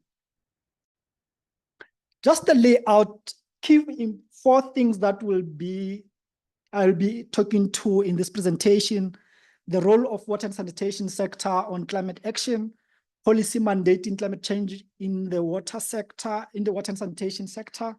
Then I'll talk to the draft national climate change response strategy for the water and sanitation. Then the consultation that we undertook and the involvement, and a lot of you stakeholders have contributed to the strategy. So basically, though it indicated that there is the climate change departmental strategy, it's not necessarily a departmental strategy because you have added to it, and also you also have to play a role in achieving the actions that we have set to achieve as a department. Now, point number one, the role of the water and sanitation sector on climate action. We've been talking about the aspect of the Climate Change Act, which also deals with the issues of water within the country. But of interest to note, more especially in related to this, is the aspect of Schedule 1 and Schedule 2. Schedule 1, which sort of like talk to the function relevant to the development of sectoral emission targets and ensuring that they are met. Then Schedule 2, it's more on the national departments that are required to develop a sector adaptation strategy and plan to review and amend at 5-yearly term. So basically, this strategy is more on updating what we have already developed as a department. Then it also talked to the department planning horizon and international statutes that the country is a signatory to. We know the UNFCCC, the Paris Agreement, that we also need to take and play our part as a country in ensuring that we've got appropriate measures to deal with the challenges of climate change, especially in the water sector. Then the policy mandating climate change in the water and sanitation sector. There are several parts of the legislations that are there that talks to ensuring that we've got good water for development and for livelihood. Number one that we can talk about is our constitution, which talking to that everyone has the right to have the environment protected for the benefit of present and future generations through reasonable legislative and other measures that prevent pollution and ecological degradation and promote conservation. So that's part of our constitution. We've got the National Water Act, which talk to protecting water resources for sustainable future use. In the draft version, managing climate change in the water and sanitation sector, that's where it's explicitly indicated. That's Section 2 of the National Water Act. Then also the National Water Resource Strategy number 3, we also talked about it, where a chapter is sort of like solely given to address and talk to the issues of climate change, managing water and sanitation under the climate change era. Then we also looked at the water and sanitation sector policy, which was developed in 2017 on climate change, where it sets out principles that strive to strengthen the effective protection, conservation, and management of water resources against the impacts of climate change. Then we, as in related to the Climate Change Act, which was recently promulgated, they talked to Schedule 1 and Schedule 2 that mandate sector departments to develop sectoral emission targets and develop sector adaptation strategy and plan on how they were going to be dealing with the climate change challenges in related to the water sector, for especially within our department. Then we've got National Development Plan, which Chapter 5 talks to the environmental sustainability and equitable transition to a low carbon economy through responding effectively to climate change by adaptation, managing just transition, enhancing government system and capacity. Then also alluding to the midterm strategic framework priority number 5 on spatial integration, human settlement and local government, where targeted actions to safeguard our unique natural resource base and mitigate the risk related to climate change. Now, still on policy mandate climate change in the water sector, we've got transboundary issues, especially that there are countries that are around our country where we also need to look to how do we deal with the issues in transboundary issues. We've got the African Union Agenda 2063, goal number 7 on environmental sustainability and climate resilient economies and communities, identifies climate resilience and natural disaster preparedness as a priority area. We've got the SADC climate change strategy, which to a large extent, we have extracted some of the system that how they've dealt it so that we can also be aligned to the regional policies in responding to the climate change related issues, especially looking into the transboundary river basin challenges.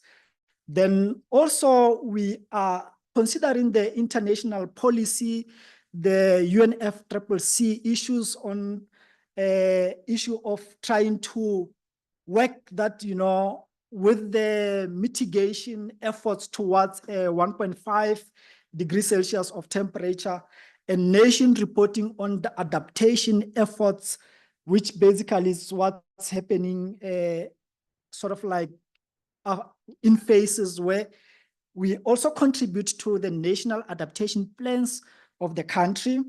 SDG number 13, climate action interlinked in with SDG 6, which integrate climate change measures into national policies, strategies, and planning. Then we move to the other part. Why do we need the climate change strategy and why do we need to keep it updated? We all understand that the challenges of the past are not necessarily the same challenges like the current one. So as a result, we need to be in time with the challenges that are appearing with time. One of the key issues that we can also attest to is the issues that we've got the Climate Change Act, which also that there need to be a response to climate emergencies. And some of the reasons that we also need to look into updating the climate change strategy is to monitor and to evaluate the results of the previous strategy in related to what we want to achieve as the government and as a department. Also of interest is that technology advances and we need also to take that into recognition and also plan with the available relevant technology and innovation. The science also is sort of like coming up with new options that need to be considered and applied in the development of the strategy. Also, there are changes that we need to deal with, especially when considering the international commitments and obligations. When we are updating the strategy, we started by looking at the status quo of the water situation in our country, which was the base where we started from there, understanding what are the issues. And of importance to know, there has been some issues that were not considered in the previous strategy that were considered in the current strategy. And those issues need to be updated. And as you can see from the slides, I would like to indicate some of the issues that were not in the previous strategy that are currently in the strategy is the issue of climate change impacts on sanitation. And this has been dealt in depth to understand what are those challenges, especially in sanitation. Maybe to give, to indicate that in the past, when we were developing the initial strategy, the sanitation was with human settlement. And then now it's with the Department of Water and Sanitation. So those are some of the developments that need to be catered for. The issue of climate change and groundwater has also been dealt in depth. Aquatic ecosystem and climate proofing critical infrastructure. We've observed that in most cases when we've got floods, most of our water resources are affected. We've got the pipelines which sort of like burst and causing the challenges. So we thought of how we can improve such kind of related infrastructure.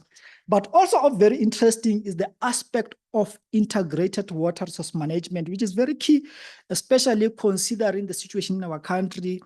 We've got a complicated system of conveying water from one area to the other. And that's one thing that is very important, because if you can remember, When there were droughts in the Eastern Cape, there was a way, the system that is there so that we can get water from one system to the area where the water is there. So basically, we've got some of the aspect and the issues, the framework that we are working on that needs to be improved, maintained, and operated in a way that it gives maximum benefits to us as a country. The updated National Resource Strategy. Also, maybe just to indicate in the previous strategy, what were the issues and in related to currently what the strategy is talking about.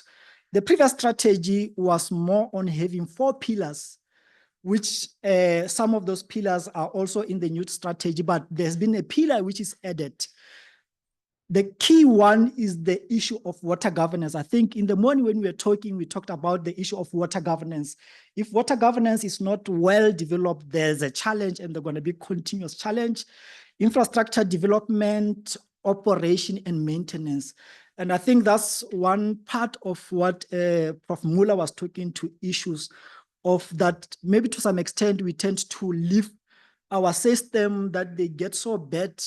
And when we have to come to deal with the issues that are there at the time, we cannot deal with them in the right manner. Water management and implementation. I wouldn't really dwell on the points that are indicated there because we'll also talk to them as we continue with the presentation. That's the old strategy that was developed, but the current strategy, there are some issues that we also need to understand. In the previous strategy, there were 9 hydroclimatic zones that were there. And currently, there are 7 hydroclimatic zones. We will see the map that have been developed so that we can manage water in related to what's happening in a homogeneous area.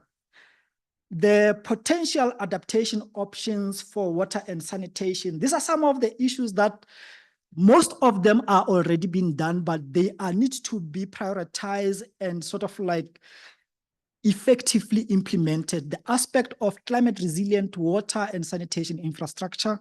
We know we've got a challenge of infrastructure, especially the sanitation. We've got the challenge of pollution, climate smart agriculture, ecosystem-based adaptation. Our wetlands are not really functioning as they're supposed to be functioning. Water sensitive cities and urban water resilience. We recently have a challenge in Gauteng. Well, we know that there's been a challenge in the city of Cape Town in related to the issues that, you know, some of them is the issue of population increase and also the infrastructure that is not able to support the population that is there. Decision-making under uncertainty from data models to analysis, climate resilient development pathway. And then it also consider potential mitigation options for water and sanitation. This morning we were talking about agriculture. Water energy nexus is also the other issues, especially considering that, you know, we are talking about low carbon economy and just transition. The aspect that most of our energy is generated through the power stations that are using much of our water. So these are some of the issues that need to be considered and sort of like planned accordingly. Reducing the carbon footprint of the water sector, I mean, is an issue of to consider where possible, especially that our country, most of our rural areas are dependent on groundwater, considering that maybe we can use the solar powered system to ensure that water is available to those people. The issue of improving energy efficiency for water and sanitation, supporting alternative energy supply solution, impacts of energy policy and just energy transition. In the climate change response strategy, the framework has key strategic objectives, which I think those are some of the key things that we need to take that into cognizance. One of issue is investment in climate resilient infrastructure, water resource and sanitation management, net zero carbon for water and sanitation. maybe just to indicate that most of these things are not necessarily new things, but are things that we've been doing. But of essence is that we need to take that into cognizance and do things the different way. You could see from the other side, we talked about issue of social inequality, elderly and people with disability, gender issues and children. Some of those are vulnerable society individuals that need to be catered for and have been considered when developing the strategy. This is the updated the hydroclimatic zones that we sort of like we worked with based on the homogeneous situation of climate and the rainfall situation. If you consider that in the past we have 9 hydroclimatic zones, and some of those things, it was a challenge because they would classify the Vaal system as a one area. And if you consider that Vaal starts in Mpumalanga, goes down to the Northern Cape. And if you consider temperature in both sides and the rainfall situation, it's so hugely different. You've got high rainfall, low temperatures in the upper part of the Vaal. When you go down, you've got very little rainfall, but with high temperature. So the evaporation issues were part of the issues there. And as a result, this has been reviewed to come with this other map. Also of very interesting is the issue of understanding where are our water source areas, especially on the Drakensberg part of it, which need to be considered, protected, and sort of like developed as much as possible. Okay, yeah, this is part of the Limpopo Olifants Water Management, Climate Impacts and Response Actions. I wouldn't really dwell much on these issues, but what's interesting to understand is that, you know, we've got hydroclimatic zones, we've got strategic areas, strategic water source areas, projected climate impacts, and possible responses that can be sort of like applied to those areas to ensure that we've got resilient systems. This is the current vision with the pillars of what we want to achieve as a department in related to that. It's got 5 pillars: improve collaborative governance, investment in climate resilient infrastructure system, research, knowledge, information, and management, which I think is one of the important things that need to be looked into, water resource and sanitation management. But the new leg that has been there is the net zero carbon for water and sanitation, trying to reduce as much as possible the issue of emissions. This is a key strategic objective number 1, improve collaborative governance. Of interesting is the priority actions that are there, where it involves different sectors in ensuring that we are achieving our strategy.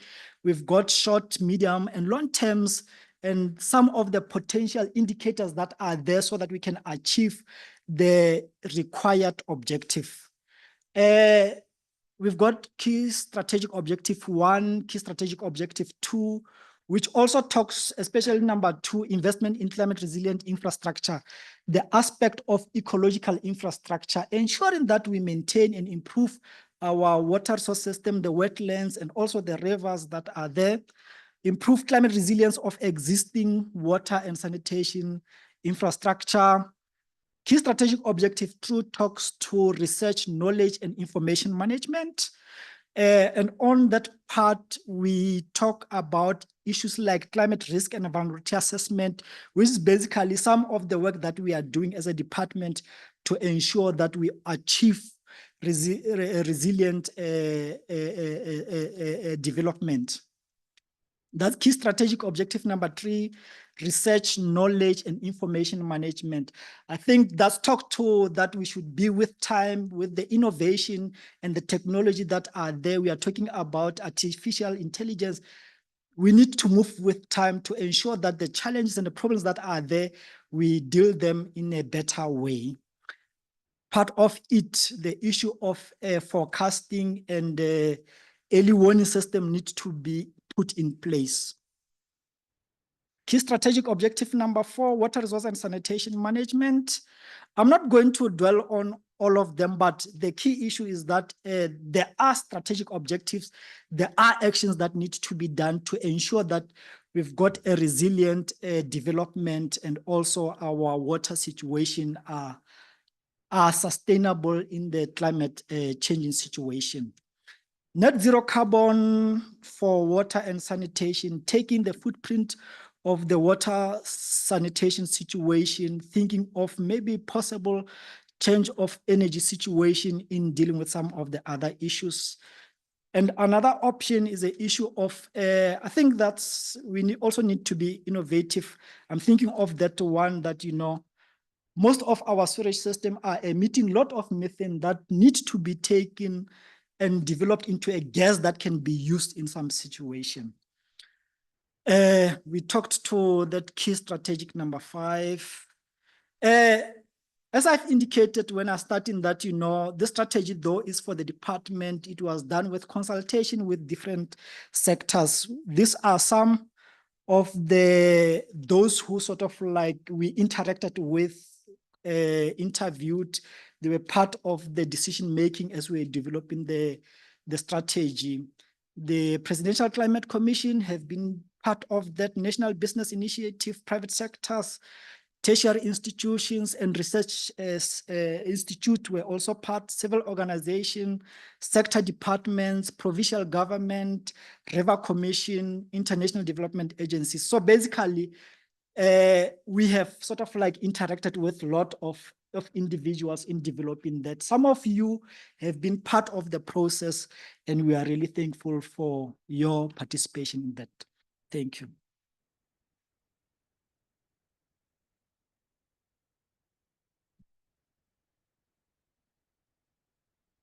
Thank you very much. I'm not going to say anything about time, but it was a useful frame, but we'll make it up later. Remember the pilots will get to the destination at the right time. Is there any burning question that anyone has?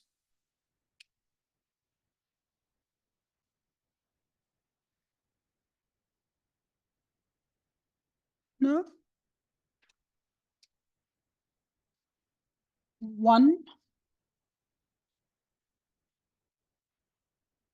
Yes. Yes, there's a mark there now.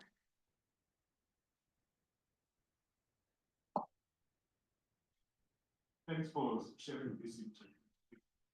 I'm happy about the fact that you are connecting your strategy with the current SDG goals, the 17 SDG goals that have been proposed by United Nations. The reason why I'm highlighting this is based on the fact that we don't want to fall into the same mistake that we did during the Millennium Development Goals, wherein, the water sector or water issues were sort of just centralized and not taking cognizance of the role played by other key strategic sectors. This is very, very important because the way you are approaching your strategy, you are breaking the silo mentality, and that is where issues related to integrated or nexus approach is factored.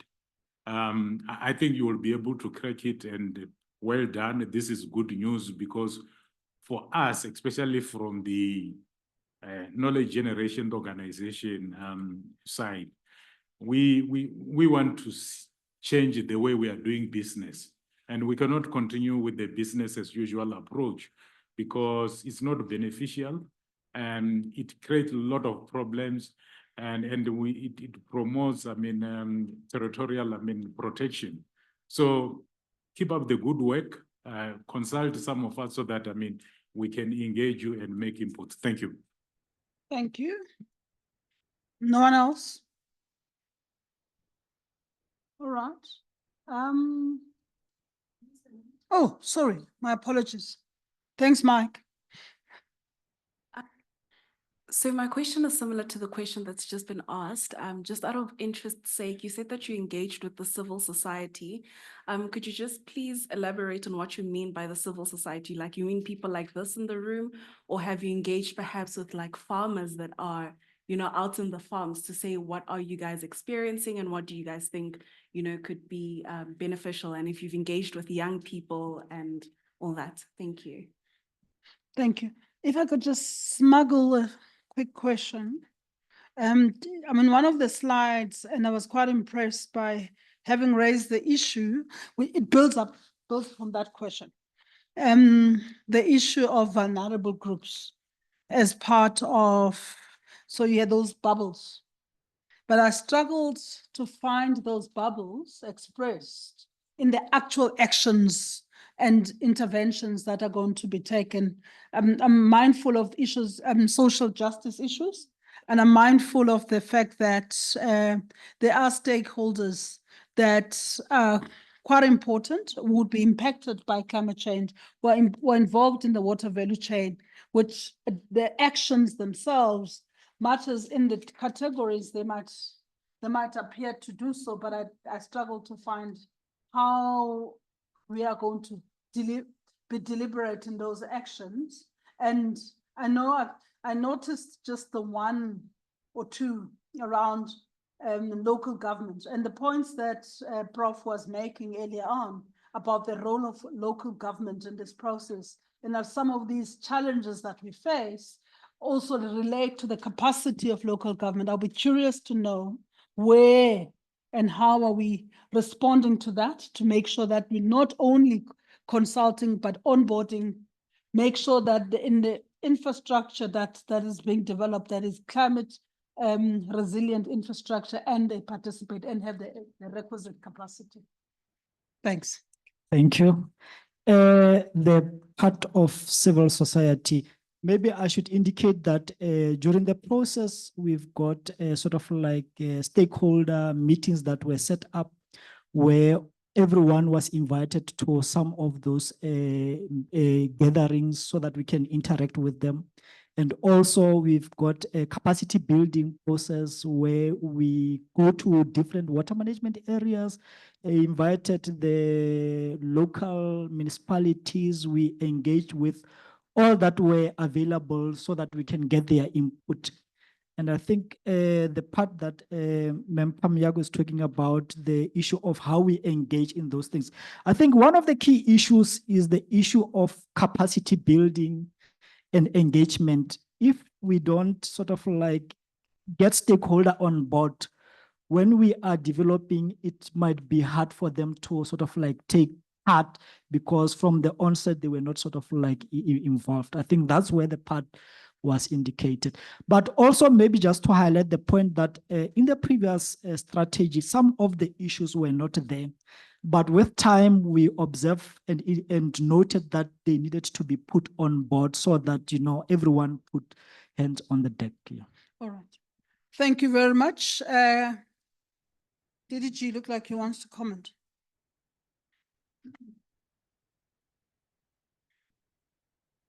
I thought I should add that when we do stakeholder identification, we sort of check as to who the most relevant are, and we also make sure that we deal with traditional leaders. We also go to other community leaders just to make sure that there is that inclusivity in the entire process. And I also just want to say that government mandates us. In fact, nothing of us pass the cabinet master without a social impact study report attached to that. And the same was done with this one and all other strategies and what they can do in the department. So literally, we are living to this of leave no one behind. Yeah, thank you. You might just want to update the slide to reflect that. Then we will be quiet. and some of the actions that are there. Thank you very much. Thanks for your presentation. I'm now going to move us on to Belinda and Ruth from One World, who have been working on the background paper, and they're going to be doing the presentation, a joint presentation, I'm told. And I'm just looking at mine. Initially, it was 15 minutes, but I'm a little bit more generous, as you can see. So how much time? They're paying my bills, so if you can just understand why suddenly there's consultation, you know? She's paying my bills, so I need to make sure that when I do invoice, which I do, that it gets paid and is processed. How much time? 25, 30 minutes. 25, 30 minutes. Okay, I'll give you 25. Just on the hour, 12, right? Right. Thanks, Madam Director. Good morning, everybody. Just checking the time there, but of course, I've just been told to finish at 12 o'clock. So as Pam has said, presenting now on the background paper that we did for the PCC, who's really paying the bills, Pam. And we'll be sharing this presentation with Ruth. And I should have done that first. So I'm going to start with key messages, just to tell you what story we are telling you today after many months of doing this research. Then we'll go a little bit into the situation analysis. Ruth will take over on climate change, water and the just transition, which is a centerpiece for today, despite what might have been said on the panel this morning. Water value chain investments, which is important. And then we'll move into the key recommendations and thoughts around adaptation readiness and what needs to be done around resilience pathways. And this is in support very much of the presentation that Aloysius has just made on the DWS climate change strategy. So I'm not going to go into that because we knew that you would be covering it, but very much in support of that around the recommendations. But of course, you'll discuss this in the group work that follows. So the story that's coming through very strongly in the water paper, and this is in line with some of the points made on the panel this morning, is a very strong story of inequalities in water and sanitation access. This is coupled with governance issues, unmaintained infrastructure, avoidable water losses, etc. And what that does is undermine readiness for climate change adaptation, which Ruth will also talk a little bit about just now. It's a story of water value chain investments that are trickling rather than flowing at a nice steady pace, and we'll go into some of that. And certainly not flowing to where they are needed most, which also obviously ties in with the inequality story. It's also a story of our outstanding research capacity, some of which is in the room today, that we have in this country that translates into very good research papers, sometimes globally used, for example, on the Nexus from the Water Research Commission, but that isn't necessarily translating into how we implement policies and strategies. And with that, we're also lacking a coherent monitoring framework. We've heard quite a bit about the Nexus approach this morning, and we need that to enable the Nexus approach and transformative approaches to finance. And then a big point that I think has also come up nicely this morning is how dependent we are on regional water resources and how other countries are also dependent on us for their water resources. So those are the key messages that sort of underpin the question around, are we adaptation ready in this country? And that's what we'll talk more about.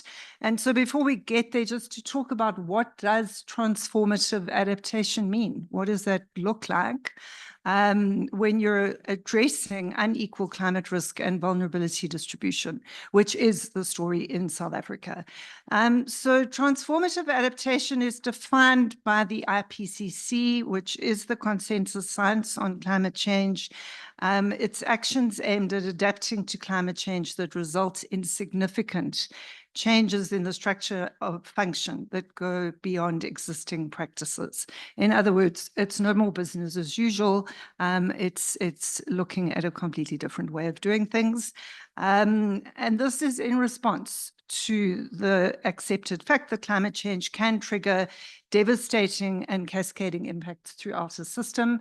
Today, we're talking about the water value chain, but water is everybody's business, and we'll talk a bit more about that today. So we're also obviously then talking about other sectors as well.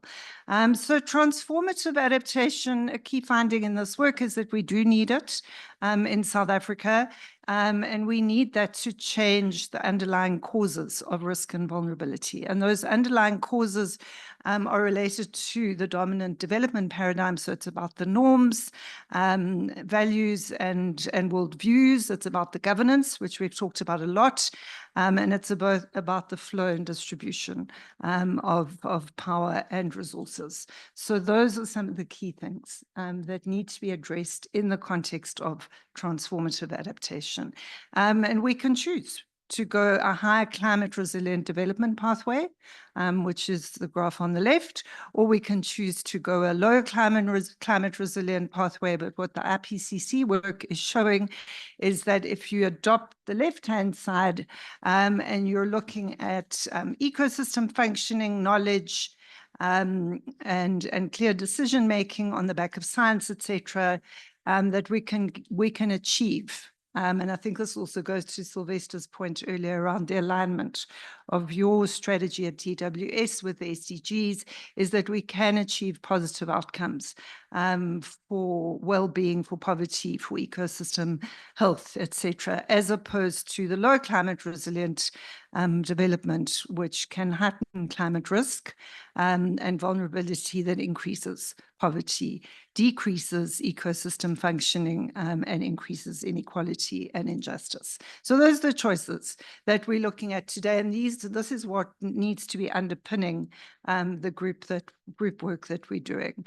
So a little bit about the situation. I'm not going to go into all of this in detail. This is a snapshot of the water value chain, flows and governance and management structures, and it looks at that from an upstream perspective through to operations, right down to downstream product use. I think what's important here, and you can see in the middle row, the key actors at each stage. So you can see the regional perspective all the way through to local government, which I am going to come back to. But what we have found is that there are justice disparities. So in terms of the just transition, there are justice disparities across this value chain, and particularly between bulk and downstream consumers. And this raises questions around the principles of justice that are embedded in the Just Transition Framework for this country, which was adopted in 2022. So, for example, restorative and distributive justice related to water resources and services, particularly for vulnerable populations. So again, where the inequality in the system comes through. Our current water situation, I think we know, we can see it playing out in various parts of the country, particularly in Gqeberha. That's also been referred to, but the water crises have devastating impacts for the well-being of populations, and it particularly impacts the most vulnerable and the poor, typically because they have the least access in the first place. And so moving on to the block on the right, the spatial context issues are key. Most informal settlements lack access to services. Remote populations, our very rural populations, lack access to piped water. And then we've got an uneven distribution spatially and seasonality of rainfall. 43% of this country's rain falls on 13% of the land, just to give us that perspective. And with that, we've got millions of people that are drinking water that comes from reservoirs that are more than 400 kilometers away. So the access issue again becomes key. And then our major industrial and urban developments are also remote in terms of water courses. And so this country has survived for decades on the back of water transfers. It's a an approach that we have perfected, sometimes from inside the country, but many times from regional water resources. And so our regional interdependence is very high. And around, again, to put this morning's panel discussion in perspective, around 70% of GDP is supported by shared water resources, which we share with 6 neighboring countries. So our need for good relationships is high, extremely high. We have got water scarcity in that we have relatively low stream flow in our rivers. And then climate change in terms of heat stress, increased temperatures, intensity and frequency of events. So both gradual and more immediate onset of climate change is affecting the water resources, and do largely, I think Desigan said this earlier, manifests through water. And we have a situation in this country of a high level of water losses. So coming back to some of the governance issues and non-revenue water. So on average across the country, around a 35% in water losses and around 40% in non-revenue water. And then to put a little bit more perspective on governance and inequality, just some numbers that are helpful to think this through as we go into the group work to think about how we deal with climate change against this context. 3 million people don't have access to water. 14 million do not have access to sanitation. And this is also in the context of a situation where 98% of our water is allocated. That means there's nothing left to allocate. And water allocation is an issue we're hoping will also get discussed in the group work later. Another disparity, we had Jansa from Agri-SA this morning representing commercial agriculture on the panel. And he said that agriculture is a big user at around 60%, but I think an important perspective is that our smallholder producers in this country are only getting 5% or only using 5% of the water. It's just another perspective on inequality. We do have a supply and demand issue. There are various forecasts around. This is one that says demand will exceed supply by 2030 for a range of reasons, many of which some of which I've mentioned, but also because of low tariffs, inefficient use, inadequate cost recovery, and poor infrastructure choices. The bottom part of the story, and I think you saw children on the DWS strategy. This is just to shine a little bit of a light on what happens with children in this country, particularly those living in informal settings or in rural or traditional housing, the percentage that have very low access to safe water and sanitation services. This is a graph on water supply and use in the country. The main supply is still coming from our surface water resources, but also a significant proportion from groundwater. And then in terms of use, most of that is agriculture, as we've heard, but also municipal and domestic resources is the other big share of the pie. And this starts taking us into the story of municipalities, which has come up and which we do need to discuss. At the moment, around 58% of water sales are by municipalities in the country, so it's over half. And the greatest demand going forward is expected to come from municipalities. And the split is 60-40 between domestic and commercial use. And the reason for that increased demand from municipality is because of trends around urbanization, industrial production, and population growth, all of which makes perfect sense. So let's talk about the role and the conundrum of our municipalities. They are, I think, often the elephant in the room. They have a constitutional mandate that we need to be proactively responding to rather than moaning about the municipalities. And I think this needs to be a key consideration in the governance discussions. But the researchers found that they are a key market for the water sector, whether we like it or not. That's particularly the metropolitan municipalities, but the district development model is also catering for a sort of more scaled up approach to water management. They're a critical market for water and sanitation technologies, and these numbers are from National Treasury. I mean, they're 2021, but for forthcoming 3-year period, Treasury said that 117 billion would be spent over 3 years on water and sanitation technologies by municipalities, and that more than 14% would be on public infrastructure expenditure. We'll come back to some of the Treasury's numbers just now. So a large proportion of municipal finance, where does it come from to fund all of this? A large portion of it comes from the intergovernmental grant system, and there are a couple of grants that are used there. It's not enough. We'll go to that just now as well. Debt finance is necessary, but as I think everybody in this room knows, there are very few municipalities that have got the financial standing to be able to access those kinds of financial instruments. The estimation is that a minimum, well, rather Treasury's guidance to municipalities, this was in a Municipal Finance Management Act circular, said that a minimum of 40% of municipal capital should be spent on renewing existing assets rather than on spending on new infrastructure. But what we can see from the numbers on water leaks, for example, and non-revenue water, that's not what's happening. And I think we've got Treasury folk in the room with us today who may help us out a little bit further in this regard. So a large portion of those water losses that I was talking about earlier are from the municipalities, and they also play a key role in curtailing theft and vandalism, or should be. So a little bit more around the numbers is that very few of our municipalities achieve a good capacity score. In some research that was done in this regard, 23%.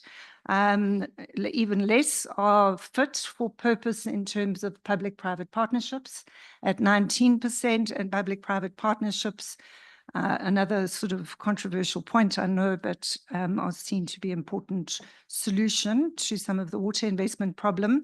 And in 2018, so it was a little while ago, probably has gone up. Around 59% don't pay for water and sanitation. But these are municipalities that play a key constitutional role. They are the face of state with our communities, and their capacity and resource constraints are enormous and need to be urgently addressed. And Ruth, this is where I hand to you.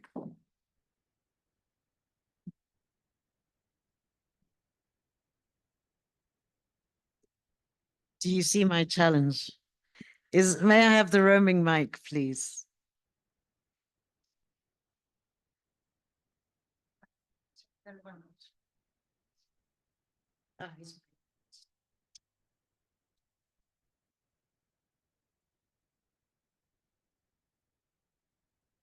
And I like to walk around anyway. Good morning, everybody. Thank you, Belinda, for that. I think before I actually start with the slides, I would really like to just touch on something because I didn't get an opportunity to intervene before. But there's something, you know, when we talk about water security and climate resilience, I find myself in my go-go years going back to something I learned in 2009 from Mike Muller and Claudia Sadov in the GW, one of the global GWP technical papers. And it was all about water security and climate resilience.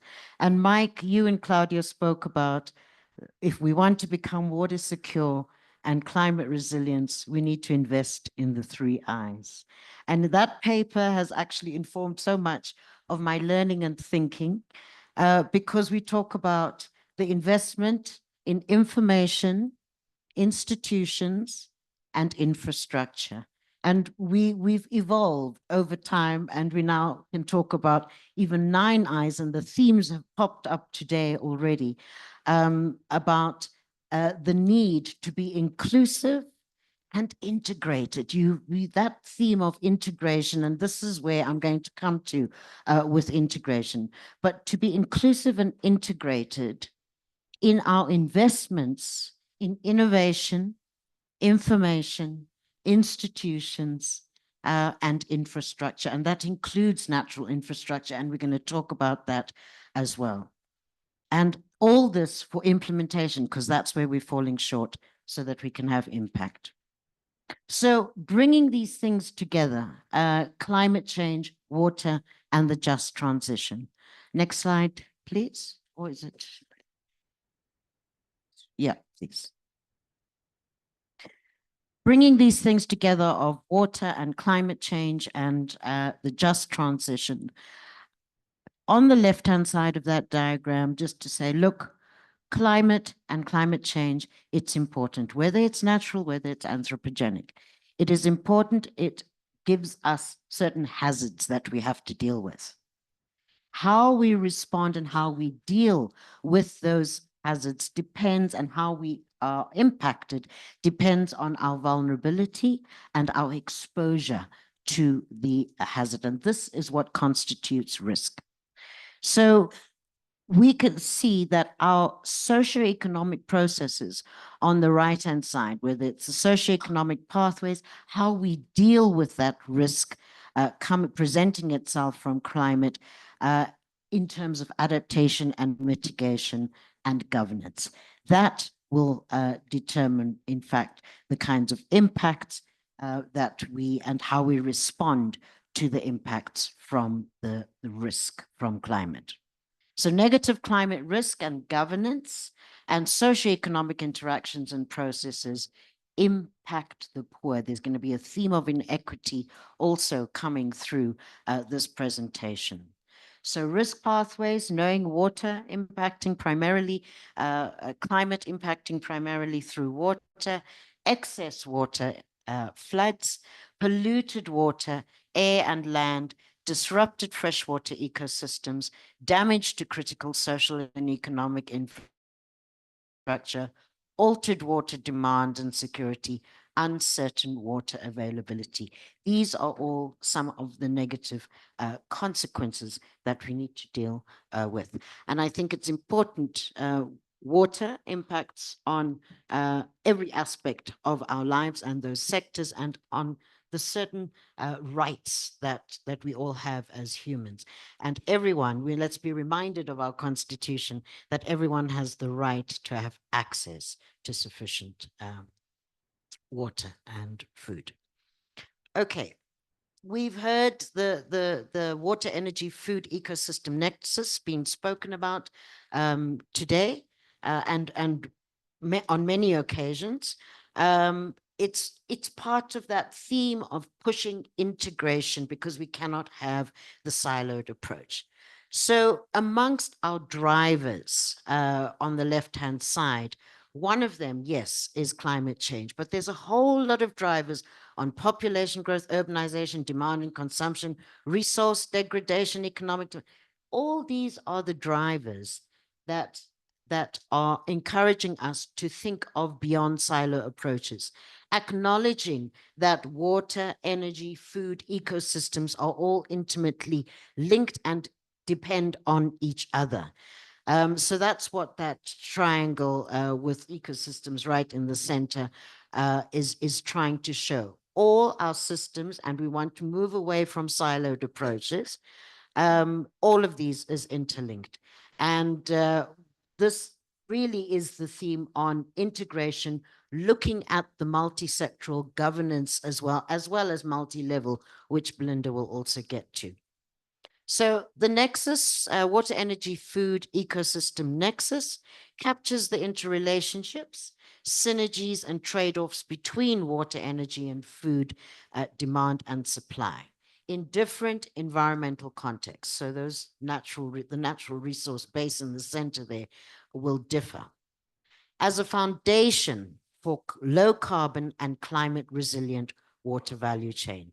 and protecting ecosystem assets. This is important that we understand these interlinkages and the dependency on the natural resource base, the ecosystems.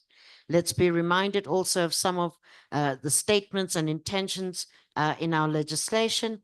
The National Water Act states that every water services institution must take steps to realize these rights. And you will appreciate that in this water, energy, and food ecosystems nexus, we are aiming and striving towards water, energy, food security, and environmental sustainability. But every water services institution must take steps to realize these rights. Every municipality must plan for realization of these rights.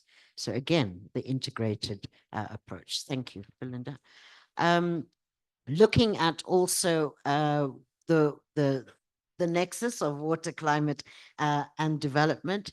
If we're saying that water is so critical in terms of how we deal with climate, let us focus on where the water is really being produced. If we want to prioritize how we manage and secure water, and we're striving towards water security, let us focus and prioritize on the areas that are producing our water factories in South Africa, which have a transboundary and international water dimension as well. So we have these high water producing areas, 22 strategic water source areas, 37 groundwater strategic water source areas. And these have been mapped. The green is the groundwater. The light blue are the strategic water source areas going from the north around down the eastern towards the south, ending up in the Cape area. And the dark blue is where the surface and the ground actually overlap. But these are critical water factories, and there's huge dependence of the population of South Africa and our neighbors on this water. So it supports these areas, these strategic water source areas, which have been highlighted in our legislation and our policies and our strategies, and emphasized in the Water Amendment Bill as well, that 60% of the population is dependent on them. 67% of our economic activity is dependent on the strategic water source areas, and 70% of irrigation water is dependent on the strategic water source areas.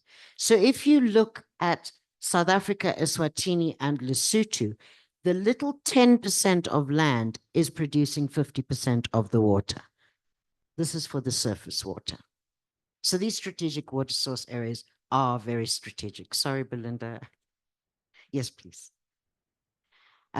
So I think these mountainous strategic water source areas are also critical, because the state of those strategic water source areas, we are all living there in those strategic water source areas. These are not necessarily protected lands that we're on. They're the mountain catchments, and they're in various stages of pristineness or degradation. And these strategic water source areas and the dependence on them has a huge impact and influence on our food, water, and energy security, and our economic security as well. And the kinds of pressures that we have in the strategic water source areas, they may be natural, human and economic, as well as intersectoral. Thanks, Belinda. And this is my last slide, but I just want to say that, you know, in early days of one's career, we always spoke about the 3 E's, you know, the 3 E's, and then it became the 3 E's and the 3 I's. And I hope you've remembered some of those I's. But equity, economic efficiency, and ecosystems. If you can just remember the 3 E's, and that goes way back to early IWRM training. But this is what this state of readiness and where we are, it's going to come down to basic issues of equity, ecosystems, and economics, and integration, and cooperative governance, and Belinda will talk more about that. But in terms of equity and just looking at the key types of justices in the just transition, and talking about the nexus, if you've listened to everything that I've tried to share with you, we need to, if you look at, in terms of equity, looking at the clean energy systems to reduce water intensity and improve water quality of the energy and power sector and industries. Really looking at that water and energy nexus, we need to be looking at restorative justice. If you look at the conservation of natural resources to protect, enhance biodiversity and ecosystems, we need to secure those ecosystem services in those, particularly in those strategic water source areas for the people who are living there and people downstream in the urban environments. These are vulnerable settlements, and there's an opportunity to address that vulnerability and the populations and livelihood opportunities. So we need to look at some of the distributive and restorative justice elements in that. Also, in terms of the equitable access to our water resources, to enhance supplies, to distribute those, we have a huge percentage of our population still without water and sanitation. So distributive justice is important, just emphasizing that in the water value chain and in all these integrated ambitions that we also have. Access is critical. Sustainable, equitable, and inclusive land use for all, especially for the most vulnerable, including women. Again, it's about restorative and distributive justice. So, equity and ecosystems, the healthy ecosystems that we're speaking about, including in those very critical water factories of our country that yield land, water, and in fact also across air services. This needs to be equitable and inclusive. So key themes popping up, and some key eyes, if you remember those 9 eyes. Equity and economics, of course, and here we come back to South Africa's triple challenge. That's what it's all about, us trying to address those triple challenges, and how do we do this through looking at water's role, and how do we consider climate, knowing that climate is impacting through water. How do we do this, address the triple challenges of the country, looking at climate, water, and in a just transition approach. Thank you, Belinda. Thanks, Ruth. And while you were finishing, I was negotiating with our Madam Director for slightly longer time frame, but I won't be too long. So a little bit about water value chain investments, what the drivers and solutions are, and then I'll conclude with the recommendations. The drivers of the finance gap, I've spoken about some of these, but I also said I'd come back to what's happening in the municipal space.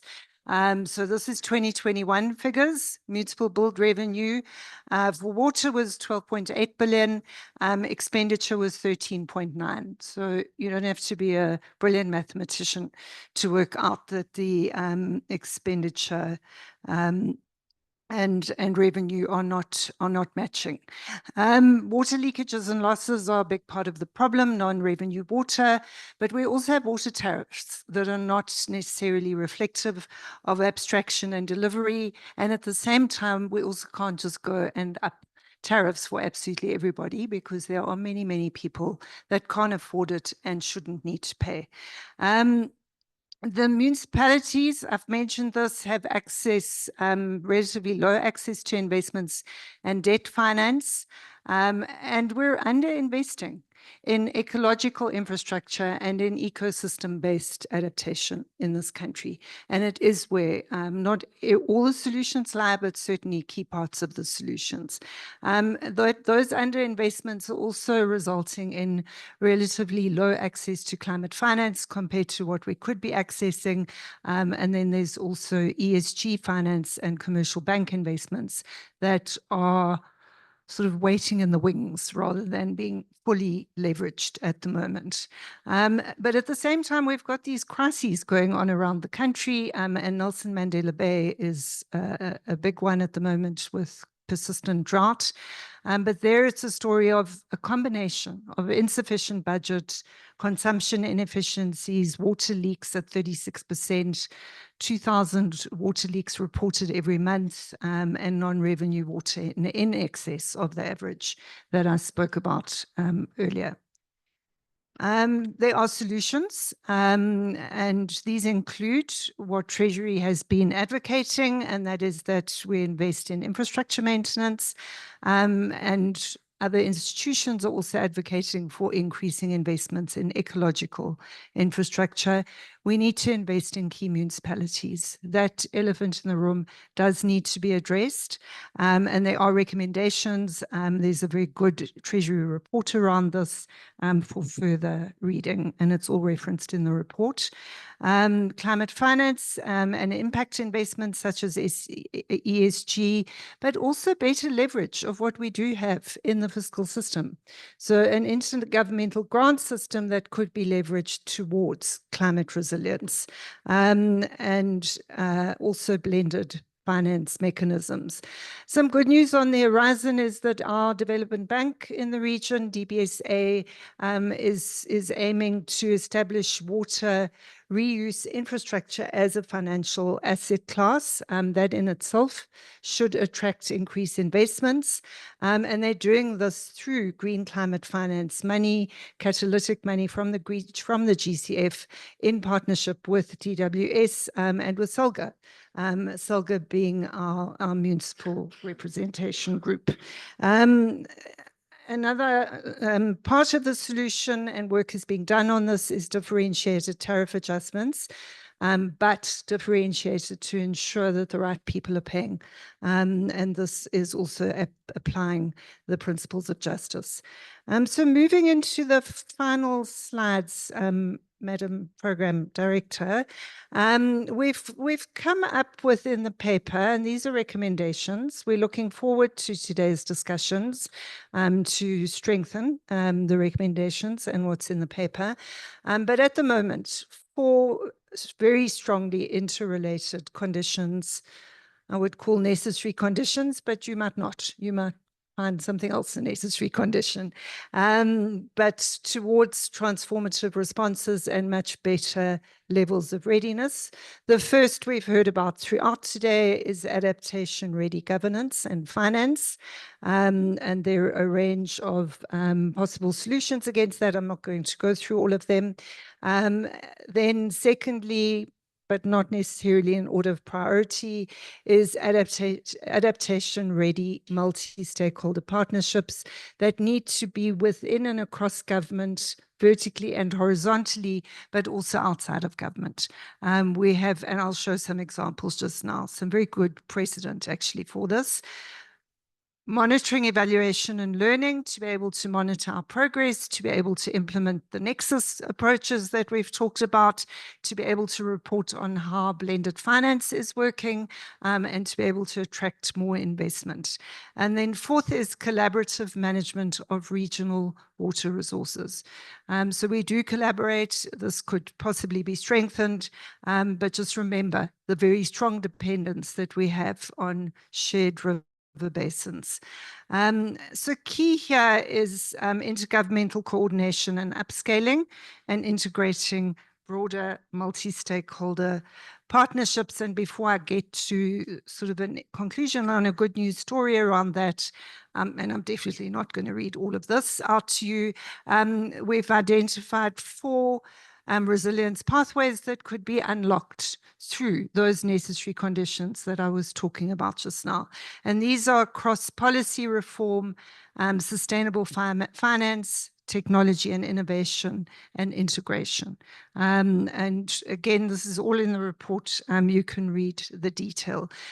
But colleagues, it is all about partnerships. Water is everybody's business, and it's every sector's business. So there are examples and good news stories around. We've got a number of partnerships and funders that are involved in the strategic water source areas that have been spoken about today. Those are mapped out here against the different SWSAs. And then what we've also got are platforms and implementing partners for those SWSAs. And this is a very recently updated version of this. But what it's showing you is that there are partnerships established in many of those strategic water source areas, and they comprise government agencies, as well as other stakeholder groups. Thank you very much, Pam. I'm going to hand over to you. Thank you.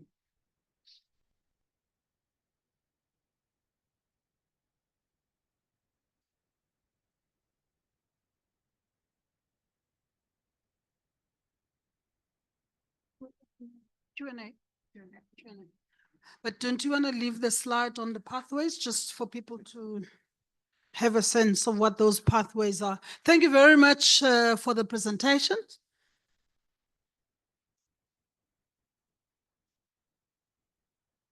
Oh, I thought the next one. Yes, the pathways. All right. Thank you very much. This is just to remind us from the presentation. I'm just going to be taking any comments or questions.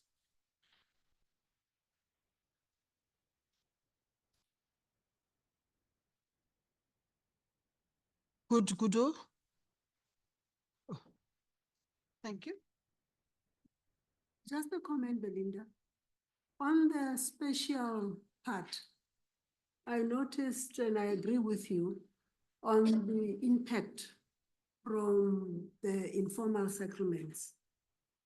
It's just a comment, but I think maybe we could complete that sentence a bit by indicating that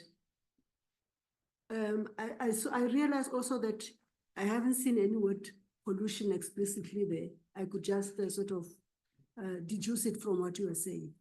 That with the informal settlements, and also within the formal settlements, where you are having, I can't remember what they call them, dwellers, backroom dwellers, the wastewater systems are unable to cope with that.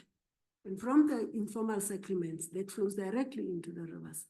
And then back to, then the destination is our dams or our water resources. That's why we're dealing with HARTIS year in and year out, because we're dealing with the symptom and not the root cause. Because if we not deal with the root cause from Yaskei River through that place there and Henops and whatever, we will forever be putting a lot of money into HARTIS without any sustainable outcome. Thank you very much. Any other? Mike? Yeah, thanks for that. I don't want to be too negative, but I must confess, when I saw that 98% of South Africa's water has been allocated, there's none left over. Every time I see that quotation, I know I can throw out the documents because it is so poorly informed. And it actually reflects then a lot of the rest. Buzzwords, buzz themes. I recognize McKinsey in here, which actually is where that 98% came from, but it's been misinterpreted here. You know, we can't use this kind of documentation as the basis for a substantive contribution to a climate resilient strategy approach for water. You know, IWRM, which you put there, is a completely discredited concept. I know we went through this with Global Water Partnership. I was brought in to GWP to try and stop them from the mantra of IWRM. And in terms of the intellectual, no, that was by the chairperson at the time. And it has done substantial damage and it's been rejected. And I just keep seeing essentially the sort of buzzwords, but they are the 5 and 10 year ago buzzwords. And I do worry that we have serious problems to address and we will not get them resolved by resorting to essentially discredited paradigms which are not particularly relevant to our circumstances. I don't see any reference, for instance, to the inequality problem. You mentioned that sort of 59% of the water is not paid for. That's approximately the proportion of people who live at a poverty level which is too poor to pay. Now, that is, for me, that is actually the huge challenge that we have, and it's hardly surfaced here, that more than half of South Africa cannot afford to contribute financially to any measure of water supply. We don't look at the financial system that is supposed to underpin this. And, I just think that what we are doing is actually rehashing a decade-old memes, and we're not addressing today's problems. So I use the 98% as an indicator, because that was a statement that is completely incorrect. It's been repeatedly used for political purposes. If we reinforce it, we're aggravating the damage. And then I ask how much of the rest of this is doing the same. So, Chair, Facilitator, I do need to say, I do not think this is adequate as a basis for even a discussion, frankly. It's conceptually too weak, and it would mislead us in many different directions. So, I didn't come here not to say things. I think this really needs to be interrogated and challenged. Okay. I like the latter part of the sentence, which says it must be interrogated and challenged, because then that moves us forward. I think there are elements in the document or in the paper that are useful and that we need to build on those, and there could be gaps and areas, but I accept the point about some of the fundamentals. And if you get the fundamentals wrong, then the whole thing can be flawed. I get that. So, but I'm not a presenter. So, but I do have a question though. I don't see other hands. Oh, thank you. Thank you. Yeah, on the sketch that shows the different distribution of water, you talk about, I think it's 2% for afforestation. I'm not quite sure, would that include the alien invasive species and the bush encroachment? Because I think that's also one of the challenge. Thank you. Thank you. All right. Any more hands? I don't want to leave anyone out. My job is to facilitate, not to be the main contributor. Yes. Thanks, Pam, and thanks, Belinda. Thanks for that.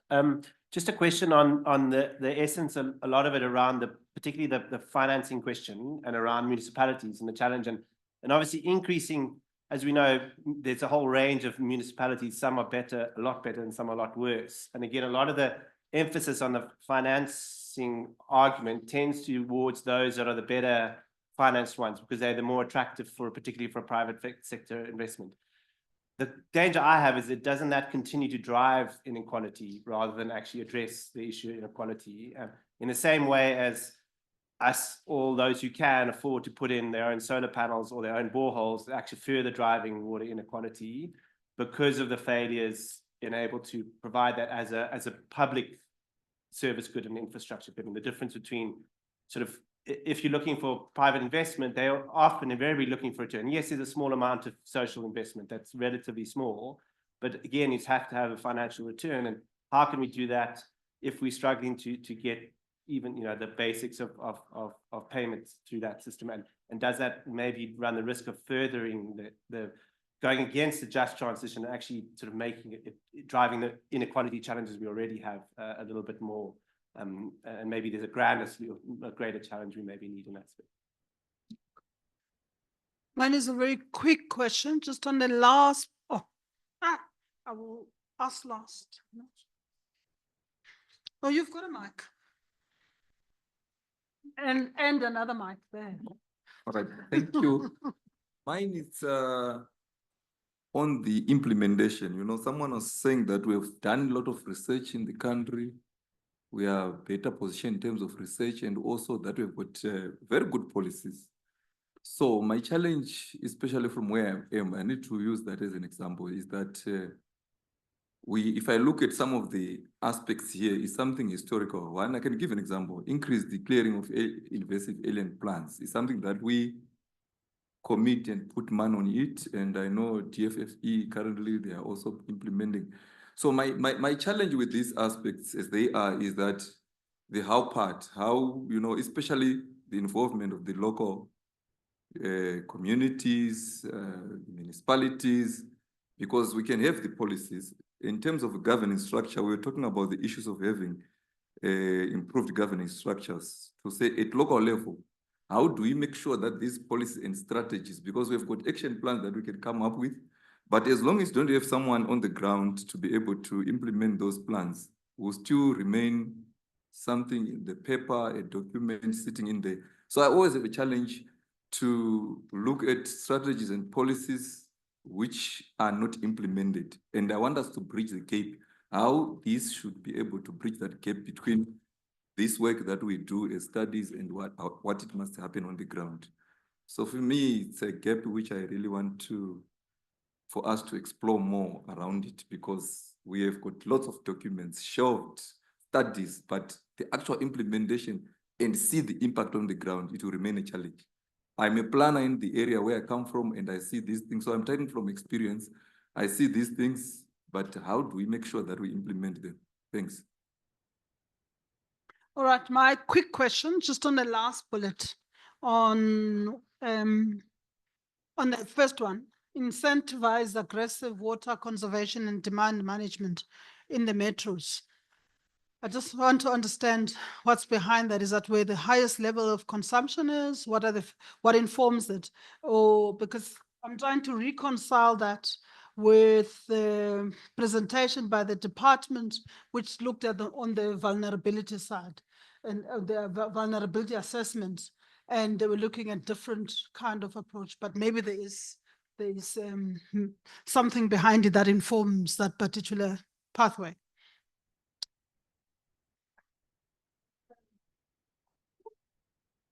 Take them out. Thank you, Pam. Thanks, everybody, for all your questions. We are here to fill gaps. So good to get the feedback on things that you think are missing, including the issue of what's happening on the ground.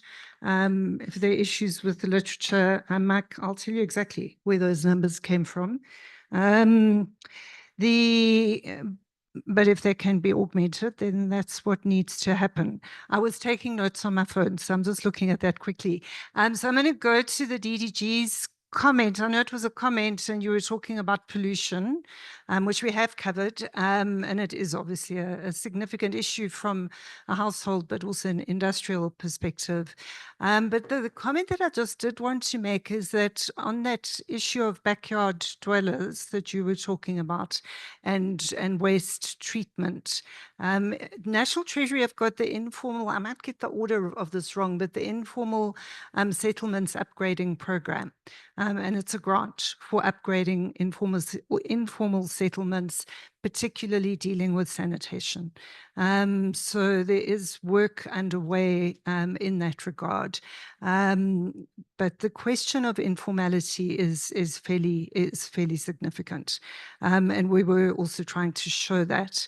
The inequality issue, James, I think you were raising, you know, are we just perpetuating inequalities by focusing on the metros a little bit? I think also Pam's question on the last slide. It's a lot, I mean, and you know this, a lot of it around the structure. So the district, the metros are water, you know, they're mandated for water services and management. The district development model, if that were rolled out, I think would help to deal with the inequality issue that you're talking about. And that is the perspective that we've been looking at in the report. But that would be absolutely critical, is just to make sure that those inequalities are not perpetuated. So the district, municipalities and the metros are the ones mandated for water resource management. So we've followed the governance structures that are there. The issue, I think, is also, and I think we need to think also to other parts of the presentation in the paper. So the discussion on finance, for example, and leveraging the grant system, intergovernmental grant system, because a lot of that system, what's behind it in its philosophy, is dealing with inequality. So if that were leveraged adequately, the DDM model were properly rolled out, those would be the key municipalities. And that, I think I'm just going to go to your question, Pam, now, because I also dropped off 2 words or 3 words on the bottom of that.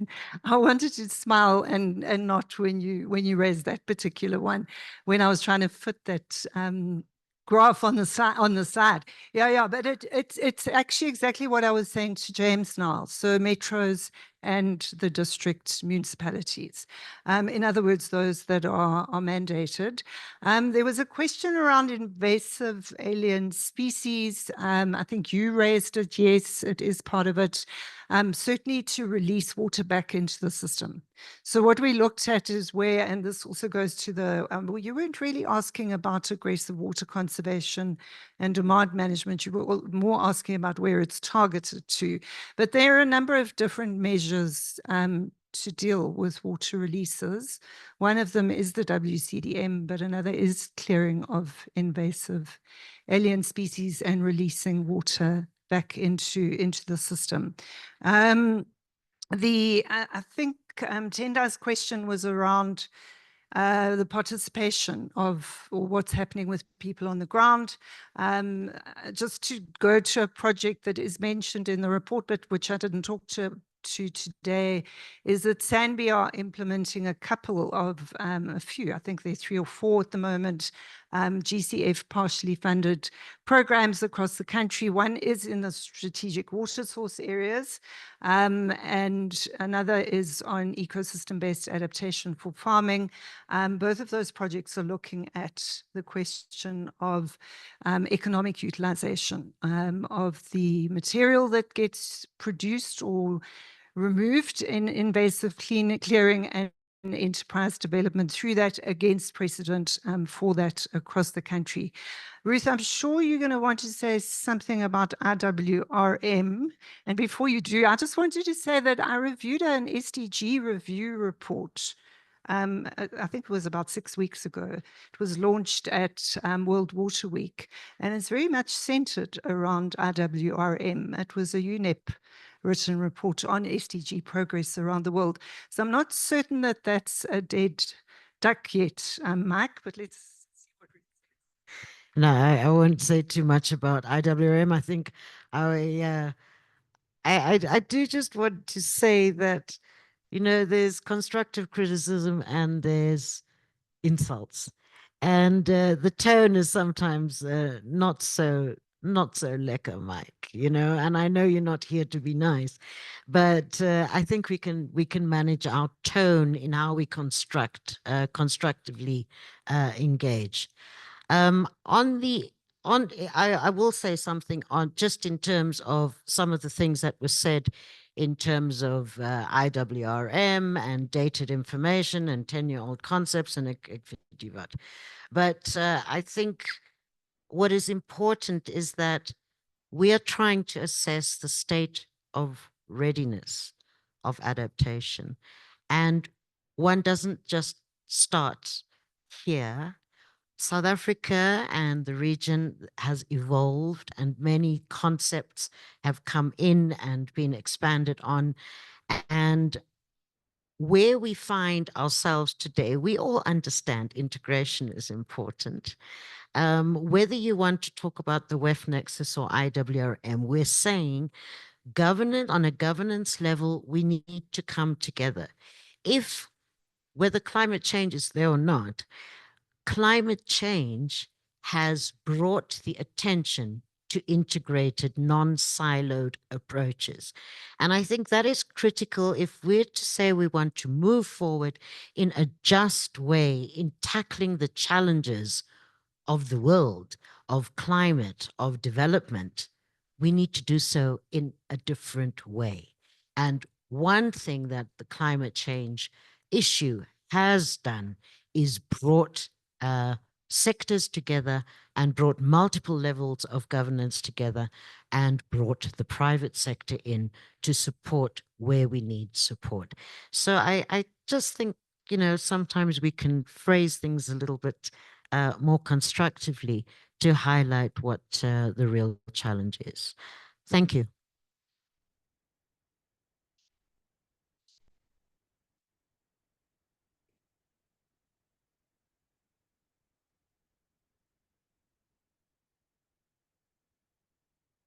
Thank you. And there's two groups. On this side of the room is transformative finance. Yeah. And on this side of the room, starting from this table this way, is cooperative governance. Okay. Now, you do have a choice to walk across, but within reason, right? So if you want to deal with the and governance is not just, although we framed it cooperative governance, we're talking about governance in its wider sense, right? So, and the two facilitators are Commissioner Shafiq and then Commissioner Ravi. You finance, so you will have to walk across. And you can see, you can decide who you want to take with from this side to go into finance, and who wants to move away from that side and go to governance this side. Let's just see what it looks like. This is the time that will give you a break from your laptop. Those of you that are busy with those unfinished reports and emails, you know.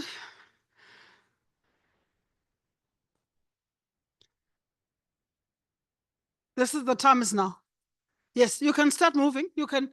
So we're gonna try and just work on this side of the room. These three tables here. Let's see how this. Let's occupy all the chairs and see what it looks like. I'm making a plan here. Yeah. Ons maak 'n plan. Wat soek jy?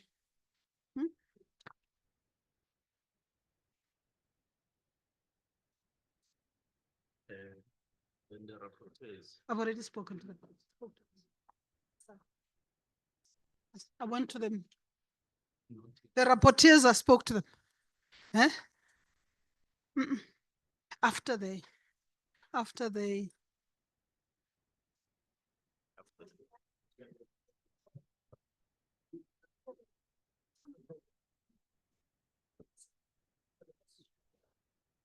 Another team. Divided. So let's try and see if we can take these two tables here. Oh, you're making this. Oh, I love it. So, Dr. Sylvester, you're this side.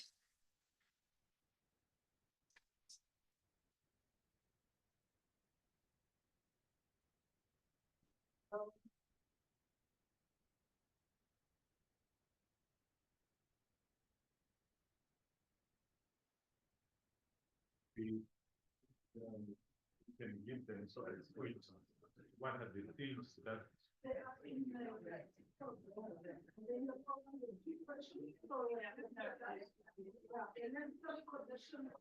Sorry, colleagues, so what I didn't say, that what you need to deal with is on the program. There are two questions on the program. I'm all right. There was so there's so the first one is, what are the necessary conditions of success? Obviously from a governance point of view, if you're dealing with governance. Secondly, what are the climate resilient development pathways? Some work has already been done in the presentation for the second one question. You might want to add or take away from something from there. So maybe we should just leave that slide up. The one on pathways. So you can, as a group, decide to add to that, take something out, find the gaps, whatever. But from a governance point of view, this side, and it will help to Sorry. Okay.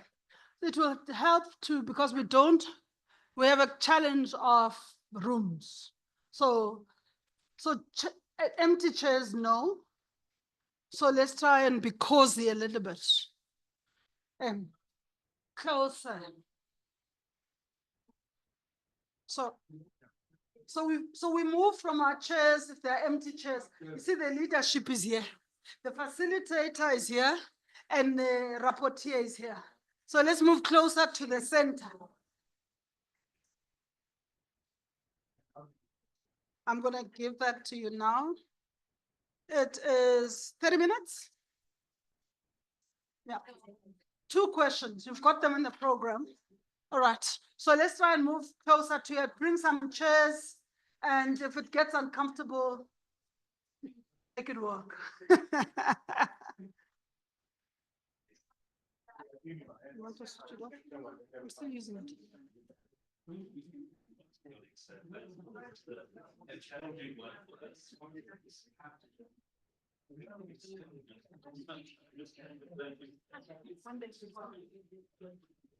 have to be careful about finance, and particularly how does funds get used to enable justice in a climate resilient value chain.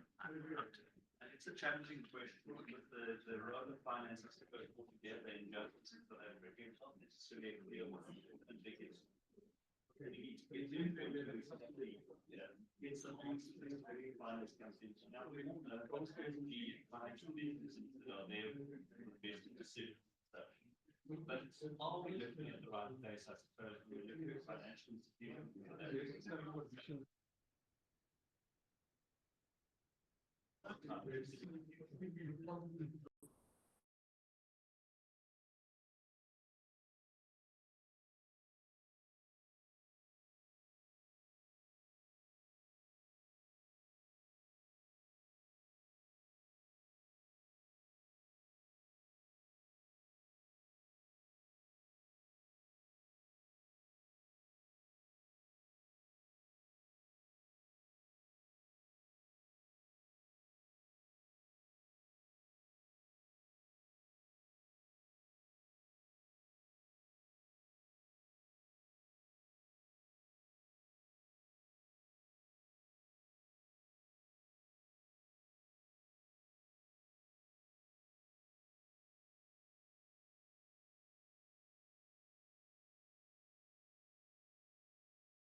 rest, stretch your legs, go to the bathroom. You finalize your thoughts. Yeah, And at I've- 25 past, we're starting. I've captured my key points. If I miss something, They will add. Yeah. Okay. So 25 past, we're back in the room. We're not walking back, we're starting.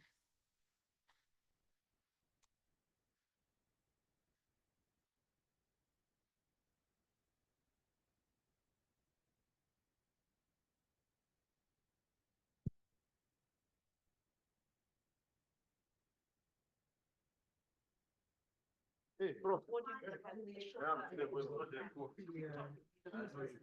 I think maybe only go to the numbers are.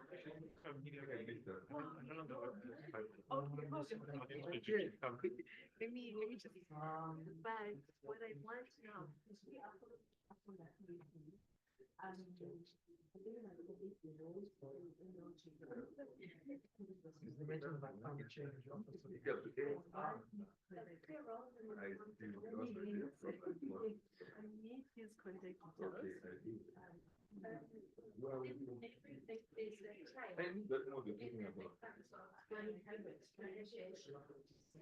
Communication is communication.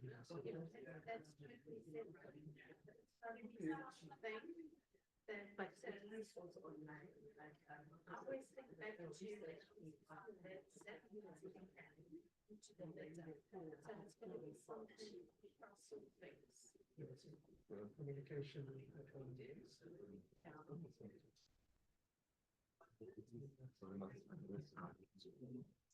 I need him. I need him.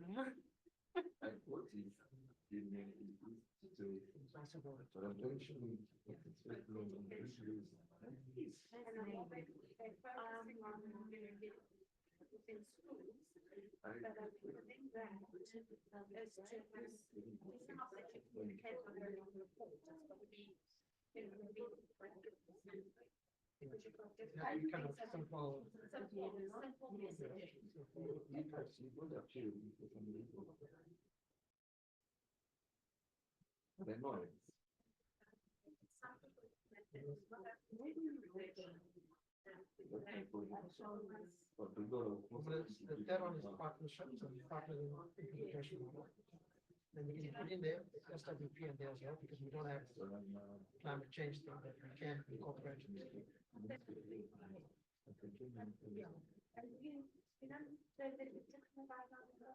It might be there, I will be looking for it.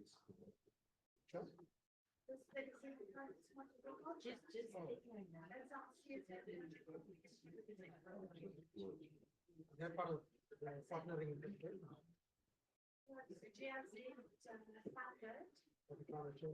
That's exactly.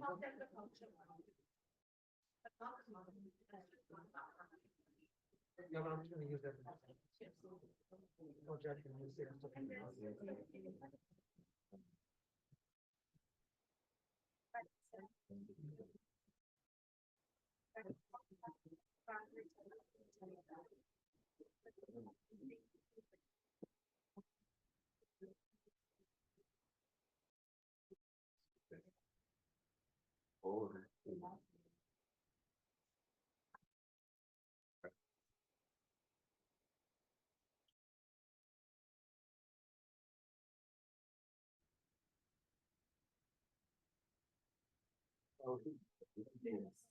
Actually, I put this.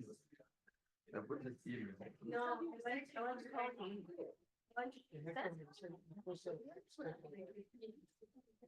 I agree with you. You send email and you don't wait forever. Yeah. If you send an email, then you forward. Yes. They will not. Let me talk to you. I talk to you. Send me. Okay. So you get it before I leave. Okay, that would be great. Thank you so much. Okay, okay.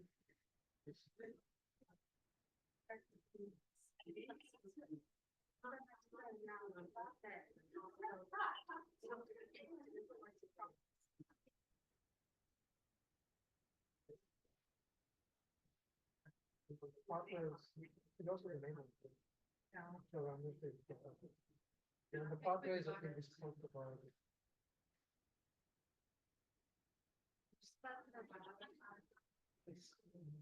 Basically, yeah, you have to know which was basically hard to say things, so it's downtown days.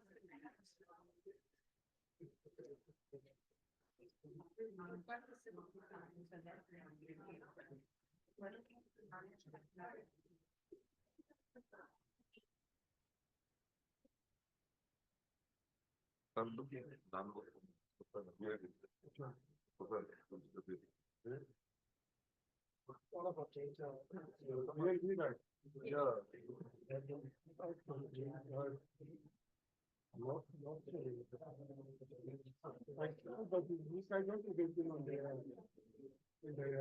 Email. Yeah. Beautiful.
Yeah.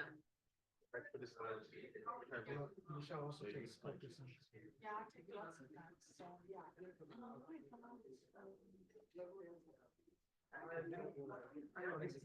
I will tell you, it's very. Yeah, he sent me the picture, so because I asked him. Yeah. Oh, yeah, I just.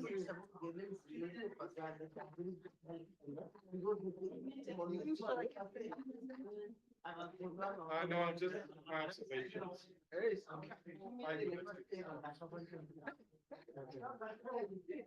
Nice to see you.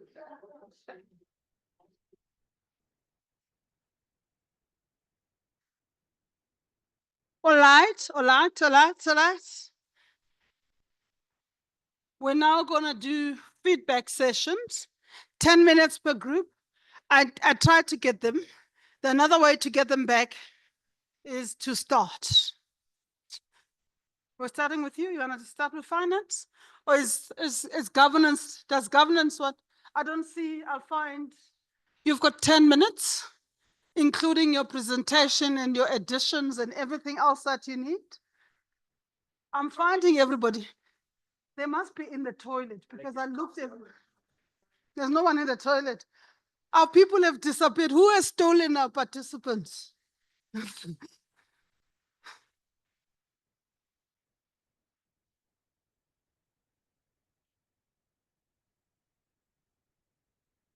starting with the finance group.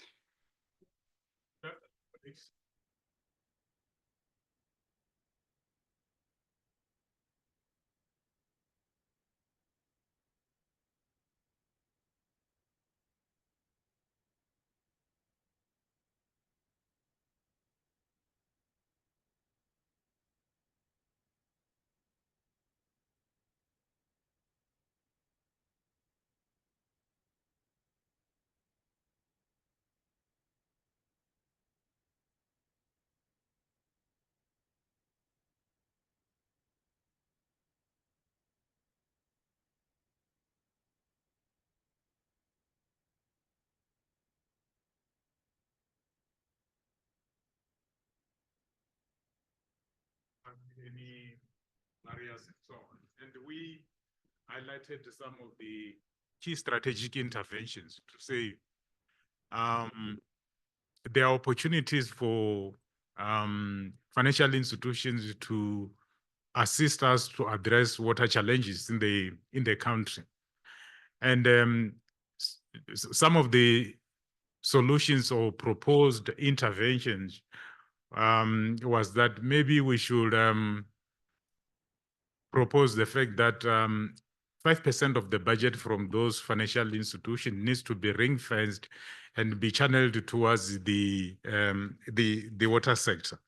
And we also, that's point number one. We also highlight the fact that we also need to build a very strong human capital development program.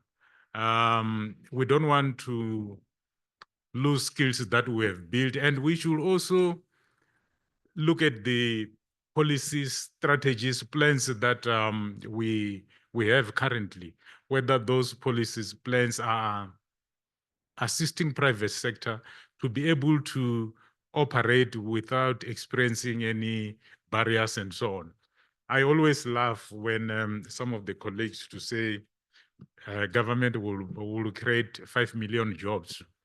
There's no such kind of things. Government comes up with the enabling environment instrument so that private sector and SMMEs can be able to create jobs for our people. Over and above that, we have also highlighted the fact that if issues related to water leaks,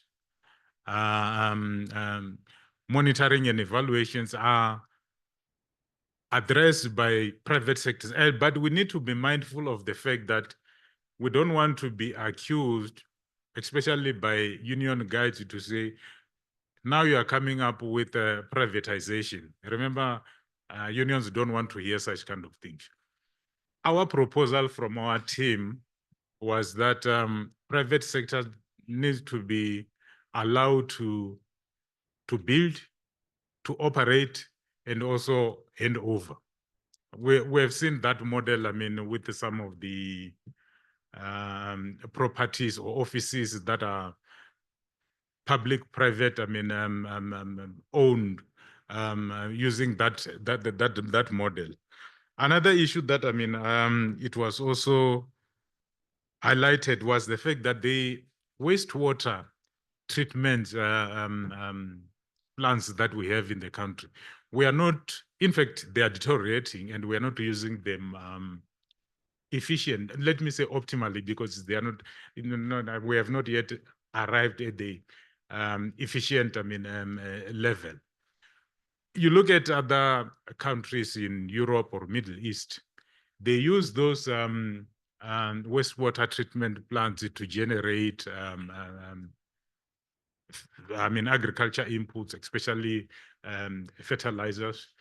And the fact that, I mean, majority of our people are based in rural areas, we also touched one key component issue that addresses multiple challenges. For example, if you look at the biogas initiatives, you generate energy, you generate slurry for fertilizers, and you also conserve water. that model needs to be looked at it, and we also need to partner with the private sector. You look at the model that is being used by BMW South Africa on the biogas system. They save between 30 to 40% of the energy, but also manage to recycle the water resources. I think the key messages from this team is that let us create a conducive environment so that private sector can be able to operate. Somebody highlighted the fact that this country, we've got so many policies, strategies, plans, and so on. We need to review some of them, that especially those that are creating bottlenecks and also hindering, infrastructure development. Over and above that, we know that, the water sector, it's one of those climate sensitive sector, and we need to change the way we are doing things, because if you don't have water, it's going to be very difficult for you to survive. It's going to be very difficult for economic of this country to move to another level. Over and above that, we know that water is life. And for our team, this is the beginning of the process. We can't address all the issues here, but I think there are strategic issues that we highlighted, issues related. We need to recycle, we need to reuse, and we also need to look at other, case studies. In the region, for example, somebody used an example about the wastewater treatment plants initiatives in Namibia. It looks like Namibia, government has got a correct model to use the wastewater treatment efficiently. We need to look at that. We also need to look at other, models in Europe and other parts of the world. For us, we do believe that, the private sector has got a key strategic role to assist South African government to address water challenges. Let's forget about, issues related to climate change or high extreme climatic events and so on. Another component that was also highlighted was about awareness and also behavior. You look at countries in North Africa, they receive less than 100 millimeters of rainfall per annum, but those guys, they export most of the high-intensive agriculture products to various countries across the globe. South Africa, we get between 460 to 840 millimeters, but the way we are managing our water resources is a bit problematic. For us, we do believe that we need to put our heads together and address those issues. The second question that was also highlighted by our team was based on the fact that if we create conducive environment for private sector or financial institutions, yes, they are expecting the return value for money, but we need to come up with a model that will also benefit government, also benefit various communities, because we don't want to find ourselves in a situation wherein water becomes more expensive because of maybe adopting a wrong model that is not gonna sustain our life, not improve our livelihoods and so on. But I do believe that maybe one of my team members could make inputs if I missed something, maybe the facilitator, because he also raises some very strategic issues. I didn't capture all the points that he has. My apologies to put you on the spotlight. So the microphone, if you can hear me there. Yeah, you can come. I'm on the platform.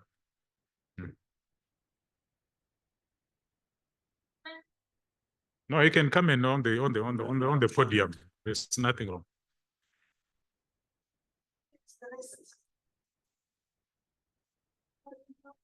what who must move where? I must still up until 2 o'clock.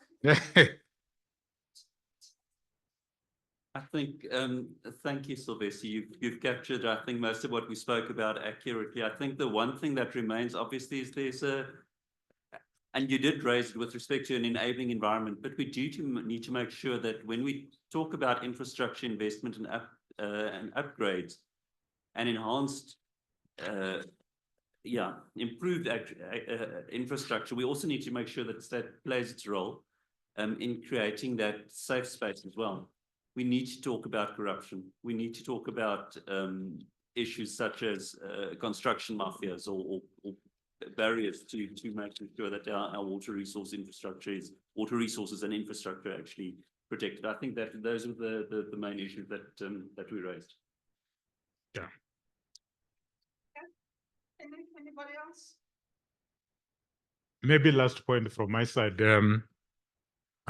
is that we should try by all means to make sure that we uplift climate change adaptation, like what we did with the mitigation components. We know that the mitigation component has got an advantage, considering the fact that there are market incentives and majority of private sector were really interested, knowing very well that the return value, return investment is very good.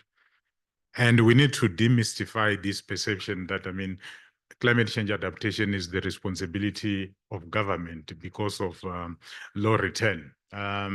We've got the responsibility to make sure that we uplift it, and colleagues need to make sure that, we bring in resources from various sources in order for us to address issues related to adaptive capacity, resilience, and then also improving the early warning system. That's my concluding remarks. Thank you very much.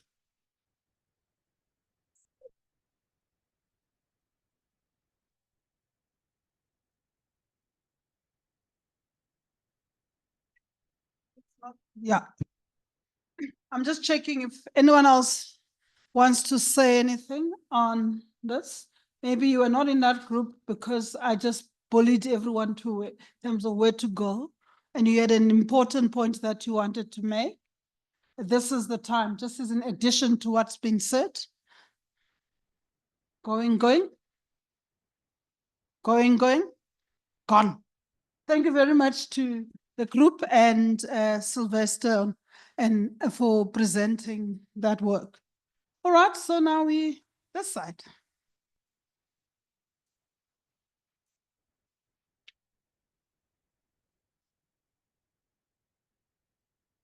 Thank you.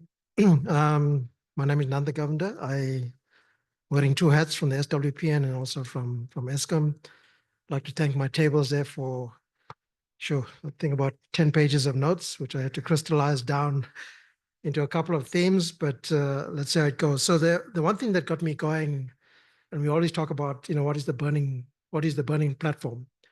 And I'm just trying to think about COVID. When COVID happened, I think we all responded. Everybody collectively responded, right? But then why is it different? Same with load shedding, right? I'm talking about load shedding. So first, it was Eskom problem, then we externalized it, we made it a country problem, and then everyone got going, to understand what is the problem and how do you, as a collective, solve it, right? And so it took all South Africans to come together to resolve this issue. And then we also created the opportunities for the market to play its role, and including yourselves for those who put PV on the rooftop. But similarly, on climate change, do we have the same burning platform? And I think that's the challenge we need to put out there. What is the narrative we are saying to the country? Because climate change seems to be something that's in the background. It's not at the foreground, right? But yet we can see the changes that are happening in terms of weather patterns and how it's impacting on people's lives. So maybe that's where you have to start from a corporate governance perspective, in terms of what is the story we are writing and what is the story you want to tell, right? And that forms the basis of everything else that I want to talk about. Then when it talks about institutions, we all recognize that we do have some weak institutions, according to Mike, and we need to see how we focus our our time, our energy, our money, and resources in terms of strengthening those local institutions, because without those institutions, we are not going to be effective. So especially at local level, we need to look at the governance from at the various levels in terms of how the municipalities are run, the capacity, the capabilities, the roles and responsibilities, the mandates around climate change, and what they need to do to be effective. So that's the one point. Around communication. Here, how do we communicate? And here we're talking about how do we bring in, and I'm sure it's happening at the moment, everywhere from the schooling system, the tertiary systems, education systems. How do we change the narrative out there in terms of climate change? How do we make it personal? How do we make it in our daily jobs? In whatever we do, we have this mindset about climate change. Similarly, I guess if one talks about water, how are we managing water? How are we managing energy? What are we doing about our food? So that whole water, energy, food nexus comes into this conversation about communication. We cannot communicate about water, energy, food separately because it's all interrelated, it's all integrated. One has an impact on the other. And so it has to be a integrated approach. The third thing we said about partnering, so there was, I think the PCC's got a partnering implementation model that's being piloted in Mpumalanga. So that could be utilized as a potential opportunity to scale and replicate. But we also have the SWPN that we can utilize, and all other partnerships. I think we need to engage and leverage of that. My colleague at the table also mentioned about ESG. ESG is a big buzzword. We talk about governance. So how do we learn from what the corporate sector is going to do around governance and how we leverage off that, especially from a leadership perspective? Who are the leaders? Who are the champions? Who are the people who are going to be leading this climate change debate, going forward? And we talk about the type of leadership, adaptive leaders, system leaders. It requires a different type of leadership as we maneuver through this change. I mentioned the issue of water, energy, food nexus, and how we integrate as we transition. So that's going to be key, because when I just purely look at it from an Eskom perspective, as we transition to a low carbon economy, we are going to be freeing up water. What happens to that water? So there is a positive benefit in terms of water being freed up. But on the other hand, we find other sectors like agriculture is still growing, the issue of municipalities growing, etc. So how do we cater for that? The next point is around inclusive stakeholder involvement. That's the words we used. Inclusive stakeholder involvement. So how do we make sure that whoever's not in the room, we get them into the room? So that's the challenge. And also creating an environment of trust. And there are some enabling frameworks that we could utilize around that space. So that's the last point around the what we call the conditions for success. Then moving to the pathways. So thanks to the team for the pathways that we identified. We just want to bring in a couple additional ones.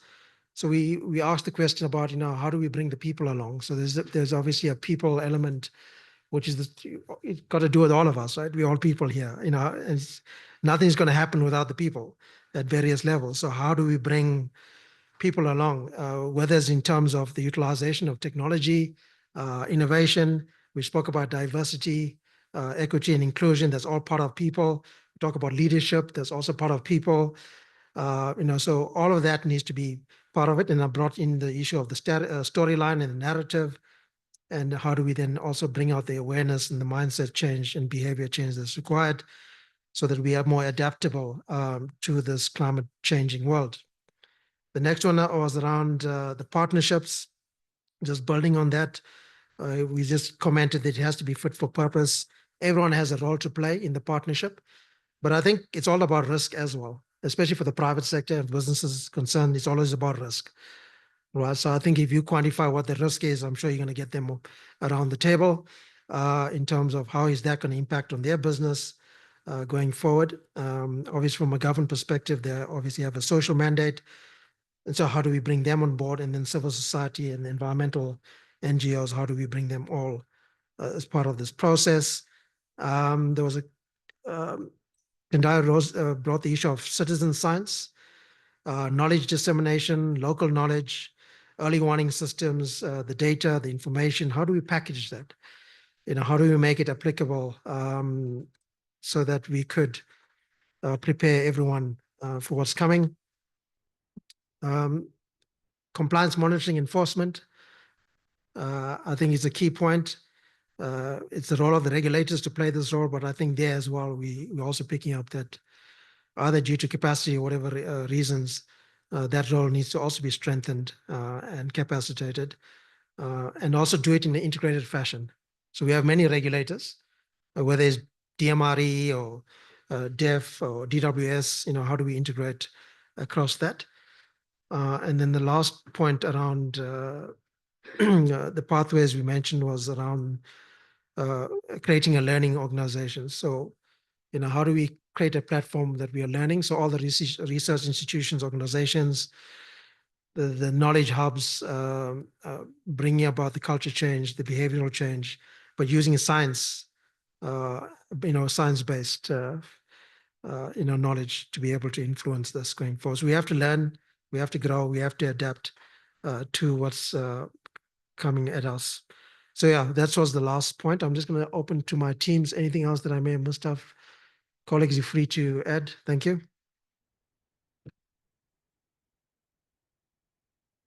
I think they're tired now. Anything? Oh. Covered everything. Anyone else who's not from that group who's got a point to make on governance? Additional pathways they add. And it looks like everyone's covered. Oh.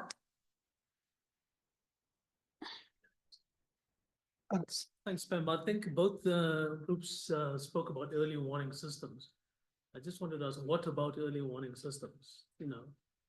And the point I wanted to make is about early warning communication. And you don't necessarily need a system for that. We've missed a lot of that with the KZN disasters around the snow issue and the flood warnings. And who's responsible and accountable before we even talk systems, just communication on it. Thanks. Okay. Got that? All right. Going.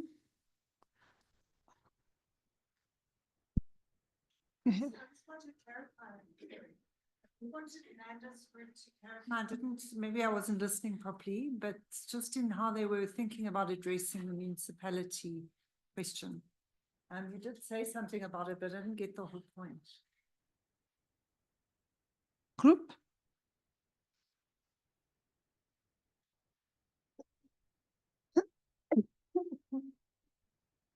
We did mention that municipalities within the institutional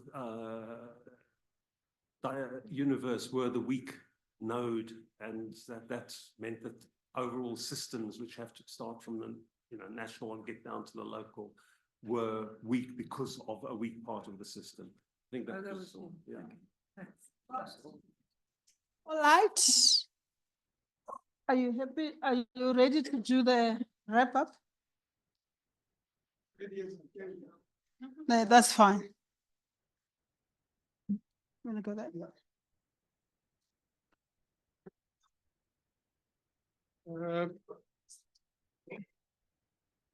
Good. And it's difficult. I think most of it has been said already. But maybe I should start off with Kenako.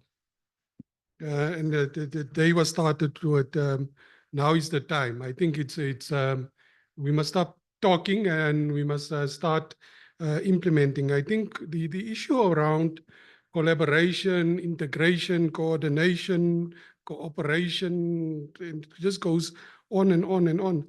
The issue around good governance and then climate change or variability, to me, it's two wings on the same bird. Because as we've also seen that we have a multiple of drivers, climate change being one of them, but institutionally, we can't say we must have something for climate change. I said, it comes down to good management and good governance at the end of the day. If you have that, any speed bump that's in the road, you will be able to get over that smoothly. And I think This is part of the problem that we're having. But I also realize that climate change is the nice vehicle to drive a lot of these things. This is where the money is going, as Mike said, rightly or wrongly. But if you don't take this opportunity, are we going to wait for good governance money? It's not going to come. So I think that part of that is that, but also, and some of you would have heard me, and I think it was in a much more smart schematic form, that I always use this equation as my lens. Risk equals the hazard times the vulnerability divided by the resilience. Once you do that and you look at what's the risk in any particular way, you can't just say it's this one or this one. You may have to look at all of them. And here comes my problem with largely the discussions, is that the context gets lost, because we kind of average, we kind of generalize the context to mean when, so in my group I ask, when you say community, are you talking about the lowest rural village, or you're talking in your metro? What is community? Because to me, that community is not the same thing. The way you engage them is not the same thing. The communication channels are not the same thing. So I think part of this is, and it made it worse. So most of you would know, I come from a groundwater background. And then we just talk about, and even the document, and I'll take it up with the team. When we say bulk, when I say bulk water, I hear surface water, I hear dams. I'm not hearing the localized schemes of groundwater. 13% of this country's supply comes from groundwater. It supports 56% of the population. If we keep on saying bulk, bulk, bulk, are we reducing inequality, or are we driving inequality? So again, these are type of unintended and linked consequences is something that we must watch out. And something that also came strong throughout this day is that the involvement and inclusivity and all these type of things. So again, so trying to merge in my mind these two concepts, and luckily I've in the recent past did some courses on it, is that it's already been covered. So if you think about, for those of you that know something about design thinking, how do you think about, how do you involve communities in a specific context? You empathize. So you know, for example, what's happening in local government at the most dysfunctional municipality. So if you look at your risk profile, I can tell you, coming from a municipality last week, spending 3 days there, and I keep on telling this, climate change is not featuring in the top 3. It's vandalism, it's O&M and other issues. Okay, so if you're coming there with a climate change narrative, and they're going to say, hey, Chief, go away. We've got other burning platforms, as you say. So we need to look at it in a systems approach. So that's the other word that came out clear today. I just heard systems, etc. So the issue then is how do you use, for example, issues around design thinking? So you empathize what the risk is in a particular scale and context. You apply systems thinking, and I guess that's the other one that one needs to think, because what also came clear is that you need this cross-sectoral approach. Water can't go on its own, and then say agriculture will do it, because then everyone's going to have a framework. So just imagine where the climate change act says now, the premier or the municipal manager or the mayor, you're now responsible for that, and everyone comes with a framework, and everyone comes with a consultation plan. It's going to become very messy very quickly. So we need to think about, again, that came out in the discussions around how does this cooperative governance look like? And we were challenging each other.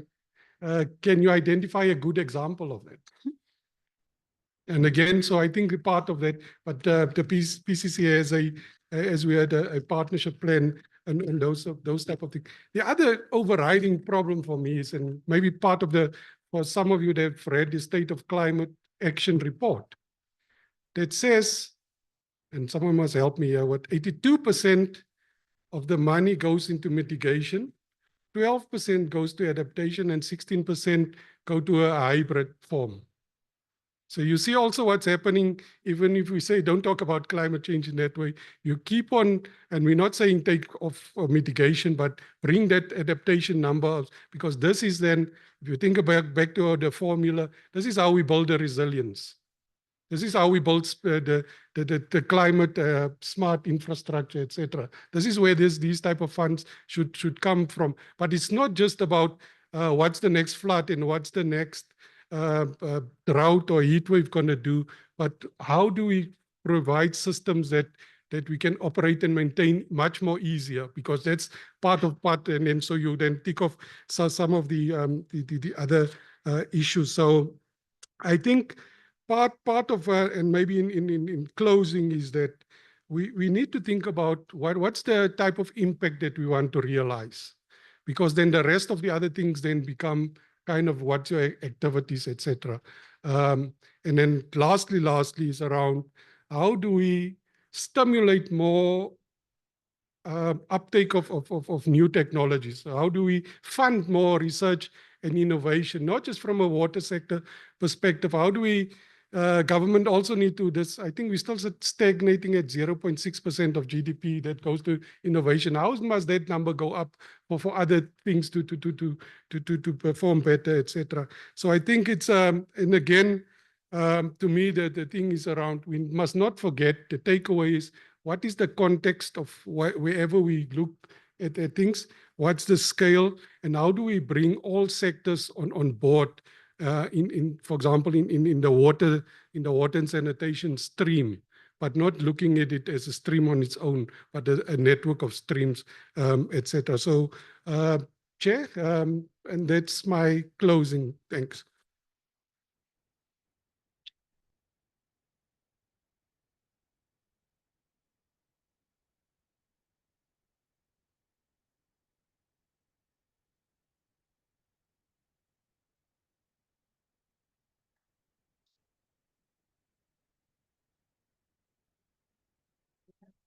Exactly. So I'm gonna have to make it like in half a minute. Firstly, thank everyone for their participation. It was very engaging session. The speakers that got us thinking, the ones that got us provoked, and we appreciate that, because it helps with the thought process and it develops things further. So thanks to everyone for that. And secondly, this is the work that we've done today goes into refinement and further work on the paper. And there's two more, as we know, that as we indicated in the beginning, the agriculture one and the built environment. And then after, and we'll engage in a similar process. And then we have a synthesis report that will also have to look at the linkages between those three. And that's probably the way forward for now. But once again, thank you very much. And I'm going to walk around to look for my love letters, those complaints I asked for at the beginning. If you don't have it, I'm okay with it. But thanks for your participation and thanks. Lunch is served, I think downstairs. There should be a dining room. If it's not, just go home. No, there is food. There's definitely food. And thanks, and see you at the next workshop. Thank you very much.